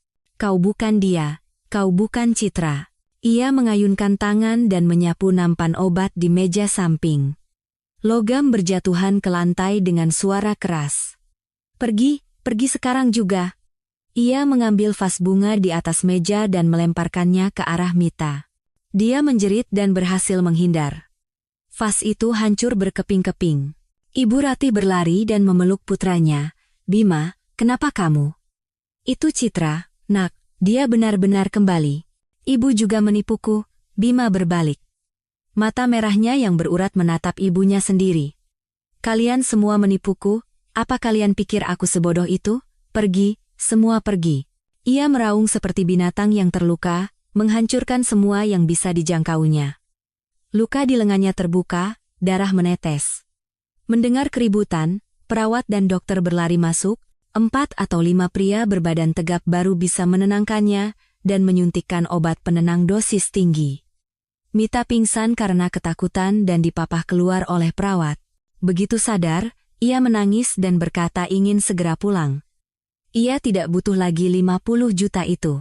Rencana pemeran pengganti Ibu Ratih tidak hanya gagal total, tapi juga mendorong Bima ke kondisi kegembiraan ekstrem yang hampir merenggut nyawanya. Mendengar cerita Maya, hatiku terasa dingin. Aku tidak bersimpati pada Bima. Aku hanya melihat bagaimana manusia yang dimakan oleh kebohongan, akhirnya dihancurkan oleh kebohongan itu sendiri. Penolakanku terhadap telepon Ibu Ratih dan kegagalan total rencana pemeran pengganti sepertinya telah mendorongnya ke jalan buntu. Ia tahu akulah satu-satunya penyelamat, dan ia memulai teror mental terhadapku. Ia tidak lagi menelepon. Ia tahu aku tidak akan menjawab. Ia mulai mengirimiku pesan suara melalui berbagai aplikasi dari nomor tak dikenal. Awalnya, ia menangis dan memohon, menyebut kondisi kritis Bima dan kenangan 10 tahun. Saat aku tidak merespons, pesan itu berubah menjadi kutukan dan makian. Perempuan tidak punya hati. Ular berbisa. Kalau Bima mati, itu semua karena kamu. Kalau kamu tidak kembali, kamu akan menyesal seumur hidup. Kamu tidak akan pernah hidup tenang. Yang lebih mengerikan adalah, ia mulai mengirim foto. Foto Bima terbaring di ICU. Kurus, pucat, dengan selang di seluruh tubuhnya. Foto luka-luka akibat menyakiti diri sendiri saat mengamuk. Foto-foto itu tidak menggerakkan hatiku. Hanya membuatku jijik. Ia menggunakan nyawa putranya yang kritis sebagai senjata untuk mengancam dan menerorku. Aku mulai sulit tidur. Waktu-waktu tenangku di toko buku, aku tidak bisa lagi berkonsentrasi pada terjemahan. Aku terkejut setiap kali ada notifikasi pesan kecil, aku menjadi gugup dan lelah. Dan Dion, ia menyadarinya. Ia bukan tipe orang yang mendesak. Ia hanya diam di sisiku, membuatkanku secangkir teh hangat saat aku terlihat lelah, atau hanya duduk bersamaku dalam diam. Suatu malam, saat aku kembali dikejutkan oleh pesan foto yang mengerikan, aku tidak tahan lagi. Aku menelungkupkan wajah di meja, pundakku bergetar. Aku menceritakan semuanya padanya. Cinta 10 tahun, malam sebelum pernikahan, surat wasiat, si kembar, dan teror mental yang terus berlanjut setiap hari. Dion mendengarkan tanpa menghakimi. Ia diam sampai aku selesai bercerita, sampai aku mengangkat kepala dengan mata merah. Ia menatapku. Tatapan yang tegas dan hangat. Citra, melarikan diri bukan solusi. Aku mengangkat kepala. Dengan suara serak, aku bertanya, lalu apa yang harus kulakukan? Aku tidak mau kembali. Saat ini, emosimu dikendalikan oleh mereka, kata Dion. Suaranya rendah dan jelas. Meskipun berada di belahan bumi lain, mereka masih mengendalikanmu dengan rasa bersalah dan ketakutan. Jika kamu tidak memutus benang itu sendiri, mereka tidak akan pernah melepaskannya. Memutusnya? Iya, ia mengangguk. Jika kamu hanya menghindar, mereka akan berpikir kamu masih peduli dan terpengaruh. Semakin kamu diam, semakin mereka akan menggali. Kamu harus menghadapinya sekali. Mengatakan semuanya dengan jelas dan mengakhirinya. Kamu harus menunjukkan bahwa kamu tidak takut, tidak menyesal, dan tidak lagi peduli. Aku ragu. Kembali ke sana, menghadapi orang itu, menghadapi ibu yang pernah kucintai tapi dengan kejam menipuku. Aku tidak yakin punya keberanian itu. Seolah membaca pikiranku, Dion meletakkan tangannya di atas tanganku, tangannya hangat, kamu tidak pergi sendiri. Ia menatapku dan tersenyum. Aku akan ikut denganmu ke Indonesia. Aku terkejut. Dion? Tapi pekerjaanmu di sini. Aku bisa bekerja dari jarak jauh, ia tersenyum. Lagi pula, ada beberapa urusan lama yang harus kuselesaikan di kantor cabang di sana. Aku tidak bisa membiarkan wanitaku menghadapi badai sendirian. Wanitaku. Kata-katanya itu menyuntikkan kehangatan ke dalam hatiku yang telah membeku. Iya benar. Aku tidak bisa selamanya melarikan diri. Aku harus kembali. Bukan demi Bima, bukan demi Ibu Ratih, tapi demi diriku sendiri. Untuk benar-benar memulai hidup baru di sisi pria ini, aku butuh akhir yang jelas. Baiklah. Aku mengangguk dengan tegas. Aku akan kembali. Setelah penerbangan lebih dari 10 jam, aku tiba di kota yang kupikir tidak akan pernah kuinjak lagi. 3 bulan bukan waktu yang lama, tapi segalanya terasa asing. Mungkin karena hatiku yang telah berubah. Udara masih panas dan lembab, berbeda dengan dinginnya Paris yang menusuk. Dion berjalan di sampingku, menyeret koperku. Kehadirannya yang tenang dan kokoh memberiku ketenangan saat menuju medan perang. Kami pergi ke hotel. Aku menelepon Ibu Ratih dengan nomor yang benar-benar baru. Ia langsung menjawab, seolah selama 3 bulan ini ia hanya menunggu panggilan ini. Halo, siapa? Ini Citra. Suaraku tenang. Ia menahan napas, lalu suaranya pecah karena gembira. Citra, kamu benar-benar kembali? Kamu di mana? Cepat ke rumah sakit. Aku tidak akan ke rumah sakit, aku memotongnya dengan dingin. Aku kembali untuk bicara dengan jelas. Tentukan tempatnya. Hanya tante dan dia. Kalau ada orang lain atau satu saja wartawan, aku akan langsung pergi. Ia tergagap, terkejut dengan sikapku yang tegas. Baik, kalau begitu, datanglah ke rumah kaca di pinggir kota. Di sana sepi, tidak akan ada yang mengganggu. Aku akan bawa dia ke sana. Ia buru-buru menutup telepon. Rumah kaca di pinggir kota. Aku tahu tempat itu. Proyek Smart Farm mewah yang pernah diinvestasikan besar-besaran oleh grup Bima, tempat yang menunjukkan status mereka. Dion mengantarku dengan mobil. Mobil berhenti di gerbang depan. Ia tidak mematikan mesin. Ia bilang akan menunggu di luar. Citra. Dion menatapku. Kalau ada apa-apa, langsung telepon, atau kalau lebih dari 5 menit tidak ada kabar, aku akan langsung masuk. Aku mengangguk, merasa berterima kasih. Sebentar saja, aku turun dari mobil dan berjalan sendirian menuju rumah kaca raksasa yang memantulkan sinar matahari dengan menyilaukan. Saat melewati pintu otomatis, udara dingin yang membawa aroma segar rerumputan dan pepohonan menyambutku, dan aku membeku.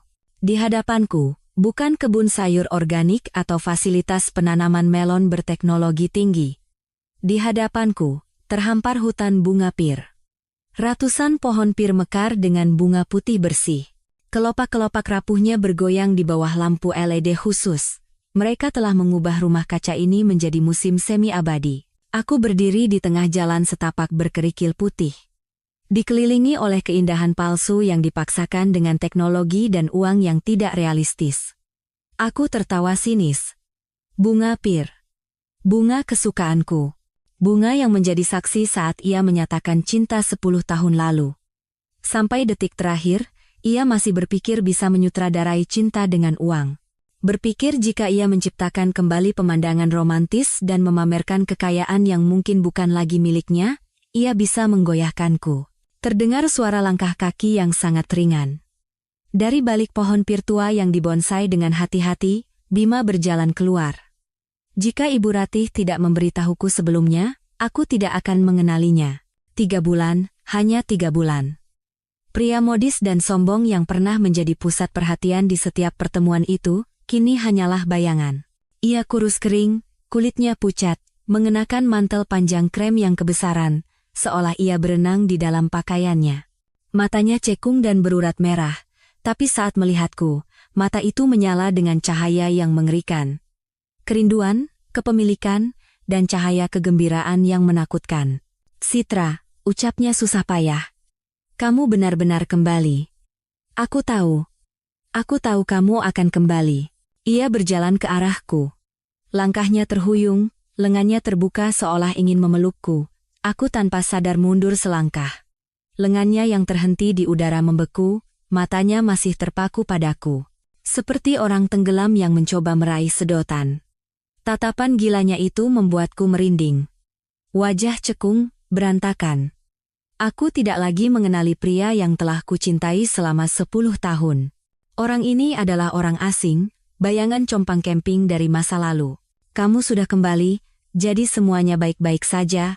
Ia terhuyung, mencoba melangkah lebih dekat, tapi aku mengangkat tangan dan menghentikannya dengan tegas. Ia tidak bisa mendekat lagi. Ia berdiri di tengah hutan bunga pir palsu. Dan tiba-tiba, kedua kakinya kehilangan kekuatan. Ia berlutut, pria paling sombong yang pernah kukenal, pewaris grup raksasa yang tidak pernah menundukkan kepala pada siapapun, kini berlutut di hadapanku di atas kerikil putih yang dingin. Citra, aku salah. Aku tahu aku salah. Ia mulai menangis. Suara tangisan kering, seperti orang yang sudah lama kehabisan air mata. Kamu kembali, berarti kamu sudah memaafkanku, kan? Aku tahu kamu masih mencintaiku. Kita tidak bisa membuang 10 tahun kita begitu saja, kan? Aku masih diam. Aku menatapnya seperti sedang menonton pertunjukan drama asing. Tidak ada rasa sakit, tidak ada rasa puas. Hatiku kosong yang menakutkan. Melihat aku tidak bereaksi, ia panik. Ia merangkak dengan lututnya, mencoba mendekatiku. Citra, kamu marah? Marah karena Sari? Karena anak itu? Ia menatapku, harapan gila berkilat di matanya yang merah. Tapi sekarang jangan khawatir. Aku sudah bereskan semuanya. Aku sudah bersihkan semuanya. Tubuhku menegang. Bereskan? Iya, iya. Ia mengangguk-angguk, seperti anak kecil yang ingin memamerkan hasil karyanya. Kamu kan benci dia. Aku sudah kasih dia uang. Uang yang sangat besar. Dia tidak akan pernah muncul di hadapanmu lagi. Dia dan keluarganya sudah lenyap dari kota ini. Ia menatapku, menunggu pujian. Aku menarik napas. Udara dingin di rumah kaca terasa menusuk paru-paru. Dan anaknya juga sudah tidak ada, katanya dengan ringan, seolah bukan apa-apa. Waktu itu, waktu kecelakaan itu, sudah tidak ada. Semuanya sudah tidak ada. Citra, sekarang tidak ada lagi yang menghalangi kita. Telingaku berdengung. Ia sedang membicarakan istri sahnya dan anak kembarnya. Ia menggunakan kata bereskan, seolah sedang membuang barang rusak atau tumpukan sampah. Ia berpikir, jika ia hanya membersihkan tangan dan semua penghalang hilang, aku akan dengan senang hati kembali. Lihat kan, ia mencoba tersenyum dengan wajah kurusnya. Semua ini kulakukan untukmu. Rumah hilang tidak apa-apa, tidak perlu. Perusahaan bangkrut juga tidak apa-apa. Aku bisa mulai lagi dari nol. Bagiku, yang penting hanya ada kamu. Citra, kembalilah padaku. Di sini, di hutan bunga pir ini, kita mulai lagi dari awal. Aku janji. Aku menatapnya. Rasa jijik yang ekstrem bergejolak. Perasaan yang lebih mengerikan daripada saat aku menemukan pengkhianatannya. Ia bukan manusia. Ia adalah monster yang hanya mengenal dirinya sendiri. Aku menatapnya. Tatapanku mungkin begitu dingin hingga senyumnya lenyap. Aku menggelengkan kepala. Suaraku tenang yang menakutkan. Mas Bima, kamu masih belum mengerti. Aku mengerti. Aku mengerti. Ia cakap. Tidak. Kamu tidak mengerti, aku memotongnya. Kamu berlutut di sini, menangis, menciptakan taman bunga ini, bukan karena menyesal. Kamu hanya kecewa. Bukan, aku menyesal, teriaknya dengan suara lemah. Kamu.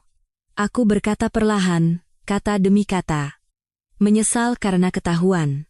Bukan menyesal karena telah mengkhianatiku. Jika malam itu aku tidak menemukan map itu, jika rencanaku gagal, sekarang kamu pasti sudah menjadi direktur utama grup, dan aku menjadi istri direktur boneka. Kamu akan hidup bahagia di sisi selingkuhan dan anak-anakmu. Benar atau salah? Ia membeku. Kata-kataku adalah belati yang menusuk tepat di jantungnya. Ia tidak bisa menyangkal. Aku melanjutkan, suaraku masih datar. Kamu membereskan Sari bukan karena mencintaiku, tapi karena dia adalah penghalang dan bukti kegagalanmu. Kamu pikir aku adalah harta terakhirmu, pelampung yang bisa kamu pegang untuk membuktikan bahwa kamu belum kehilangan segalanya. Tapi aku bukan. Bukan. Ia tergagap panik. Aku tidak ingin melihat wajahnya lagi barang sedetik pun. Aku berbalik. Aku kembali ke sini bukan untuk mendengar permintaan maafmu. Aku kembali untuk memberitahumu bahwa semuanya benar-benar sudah berakhir. Saat aku berbalik, keputusasaan Bima berubah menjadi kegilaan. Ia melompat berdiri. Kekuatan luar biasa tiba-tiba muncul dari tubuh kurusnya itu. Ia berlari dan mencengkeram pergelangan tanganku seperti rantai besi. Tidak. Jangan pergi. Kau milikku. Aku tidak akan membiarkanmu pergi. Aku sudah kehilangan segalanya. Aku tidak bisa kehilanganmu juga. Aku mencoba melepaskan tanganku, tapi sia-sia. Kegilaan telah merenggut akal sehatnya. Ia menarikku ke arahnya. Maaf, sebuah suara rendah dan tenang tiba-tiba terdengar dari arah pintu rumah kaca. Tangan Bima berhenti. Ia menoleh dengan cepat. Dion sudah berdiri di sana sejak entah kapan. Ia masih mengenakan kemeja putih sederhana dan celana bahan, penampilan yang elegan dan tenang. Di tengah pemandangan yang kacau ini, kemunculannya seperti lukisan yang sama sekali berbeda. Ia sangat kontras dengan Bima yang mengenakan mantel panjang kebesaran, kuyu, dan berantakan. Kau siapa? Geram Bima, tapi suaranya sudah bercampur dengan kebingungan. Dion tidak marah. Ia mendekat. Tatapan mata yang tenang tapi berwibawa. Dengan lembut tapi tegas, ia melepaskan jari-jari Bima dari pergelangan tanganku satu persatu. Bisa tolong lepaskan tangannya? Setelah tanganku bebas, Dion menarikku ke belakangnya, melindungiku. Ia menatap mata Bima lekat-lekat, dan dengan suara yang masih sopan, ia berkata, "Selamat siang. Saya Dion Suryo. Kekasih Citra, kekasih." Dua kata itu seperti palu godam yang menghancurkan sisa harapan gila terakhir Bima. Ia menatapku, lalu ke Dion, bergantian. Ia mundur selangkah, lalu selangkah lagi. "Kekasih, tidak mungkin." Ia menggelengkan kepala, seolah tidak percaya dengan apa yang baru saja didengarnya. Ia menatapku. Tatapan gila itu berubah menjadi keputusasaan yang ekstrem. Ia memegangi dadanya. Batuk hebat meledak. Ia batuk begitu keras hingga tubuhnya membungkuk, dan ia memuntahkan seteguk darah. Darah merah itu muncrat ke atas kuntum bunga pir putih bersih yang jatuh di kakinya. Ia jatuh. Kedua matanya masih menatap lurus ke arahku saat ia kehilangan kesadaran. Pemandangan Bima yang memuntahkan darah dan jatuh terhampar di depan mataku. Sebagian dari diriku, mungkin bagian naluriah yang terikat oleh kenangan 10 tahun, ingin berlari, tapi Dion menahanku. "Jangan pergi," katanya pelan. "Urusan kita di sini sudah selesai." Iya benar. Aku bukan dokter, dan aku bukan lagi siapa-siapanya. Dion melepaskan jaket tipisnya dan menyampirkannya di bahuku, seolah ingin menutupi getaran yang kucoba sembunyikan. Ia memegang tanganku, tangan yang kokoh. Ia menuntunku berjalan. Kami melewati tubuh Bima yang terbaring kejang, tak sekalipun aku menoleh ke belakang. Erangan samar Bima terdengar dari belakang, bercampur dengan suara musik merdu yang masih otomatis mengalun di rumah kaca. Saat kami hampir mencapai gerbang depan, sesosok tubuh berlari keluar dan menghalangi jalan kami. Ibu Rati. Ia tidak lagi menangis atau memohon seperti di telepon. Wajahnya, yang dalam 3 bulan telah menua 10 tahun, kini berkerut karena marah. Ia baru saja melihat putranya jatuh. "Citra," teriaknya tajam. "Kau, perempuan iblis, sekarang kau puas. Lihat apa yang telah kau lakukan padanya. Kalau dia kenapa-kenapa, apa kau akan senang? Dasar perempuan jahat." Ia mengangkat tangannya. Tangan kurus dan keriput itu melayang ke arah pipiku. Tapi Dion menahannya di udara. Tangannya mencengkeram erat pergelangan tangan wanita itu. "Tante, tolong jaga sikap." Suara Dion masih tenang, tapi sedingin baja. Ia mencoba melepaskan tangannya, tapi sia-sia. Ia terus mengutukku. Kau membawa laki-laki lain untuk menghinanya?" Aku menarik lengan Dion, memberi isyarat agar ia melepaskan tangan wanita itu. Aku melangkah maju dan berhadapan dengan Ibu Ratih. Wanita yang pernah kupanggil ibu. "Dia jadi seperti itu karena saya?" tanyaku. Suaraku tak kalah dingin.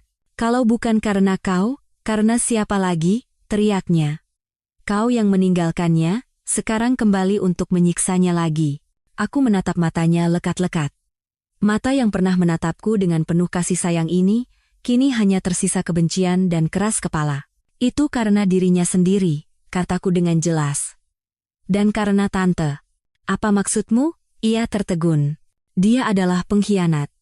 Dan tante," aku menggeram, "adalah kaki tangannya." Tante tahu segalanya. Tante tahu dia melakukan bigami, tahu dia punya anak dengan Sari. Tapi Tante datang ke hotel, memasangkan gelang pusaka, dan membuat saya berjanji untuk mempercayainya. Kenapa? Demi cinta kami? Bukan. Aku melangkah lebih dekat, merendahkan suaraku. Karena surat wasiat itu. Karena harta yang melimpah itu. Tante takut saya membatalkan pernikahan dan putra Tante kehilangan segalanya. Wajah Ibu Ratih pucat pasi. Ia mundur. Aku telah menusuknya tepat di sasaran. Tante menutupi kebohongannya. Aku melanjutkan. Tante menggunakan saya sebagai alat untuk mendapatkan warisan putra Tante. Bahkan dengan kejam menyewa pemeran pengganti. Sebuah komedi murahan. Tante tidak pernah sekalipun menganggap saya sebagai anak dengan tulus. Dia menjadi seperti itu adalah karmanya. Dan Tante, melihat putra Tante seperti ini hari ini, adalah harga yang harus Tante bayar atas pembiaran dan keserakahan Tante. Aku tidak punya kata-kata lagi. Aku memegang tangan Dion. Kita pergi. Berhenti. Kami berjalan. Di belakang kami, tertinggal teriakan gila Ibu Ratih, erangan Bima dari hutan bunga pir, dan masa lalu 10 tahun yang penuh kebohongan. Baru setelah di dalam mobil bersama Dion, aku mengirim satu pesan singkat ke Maya, tolong panggil ambulans ke rumah kaca di pinggir kota. Bima Adiwijaya, mobil mulai bergerak. Membawaku menjauh dari tempat itu selamanya. Beberapa tahun kemudian, Paris menyambut musim dingin dengan butiran salju selembut kapas. Aku dan Dion menikah. Kami hidup tenang, tidak sekaya dan semewah dulu, tapi hangat dan cukup. Aku membuka sebuah toko buku bekas kecil yang tersembunyi di gang tua, khusus menjual sastra Indonesia dan Prancis. Dion melanjutkan pekerjaannya sebagai pengacara. Ia kini menjadi suara terpercaya yang melindungi para ekspatriat di negeri orang. Suatu Sabtu sore saat salju turun dengan ringan, aku dan Dion menutup toko dan berjalan-jalan. Bergandengan tangan, ia mampir ke sebuah supermarket Asia di arondisemen ke-13 untuk membeli beberapa bumbu titipan ibunya di kampung halaman. Aku menunggu di luar, mengeratkan tubuh di dalam mantel kremku. Di seberang jalan, ada sebuah restoran kecil dengan cahaya hangat. Di papan namanya tertulis, sop buntut tradisional, rasa kampung halaman. Aroma kaldu yang gurih dan kaya melintasi jalanan yang dingin. Aroma yang membuat rindu. Restoran itu penuh sesak. Mungkin campuran para ekspatriat yang mencari kehangatan kampung halaman dan para tamu barat yang penasaran. Aku mengintip ke dalam melalui jendela kaca besar yang beruap, dan aku membeku. Di belakang konter, seorang pria diam-diam mengiris daging buntut dengan tipis.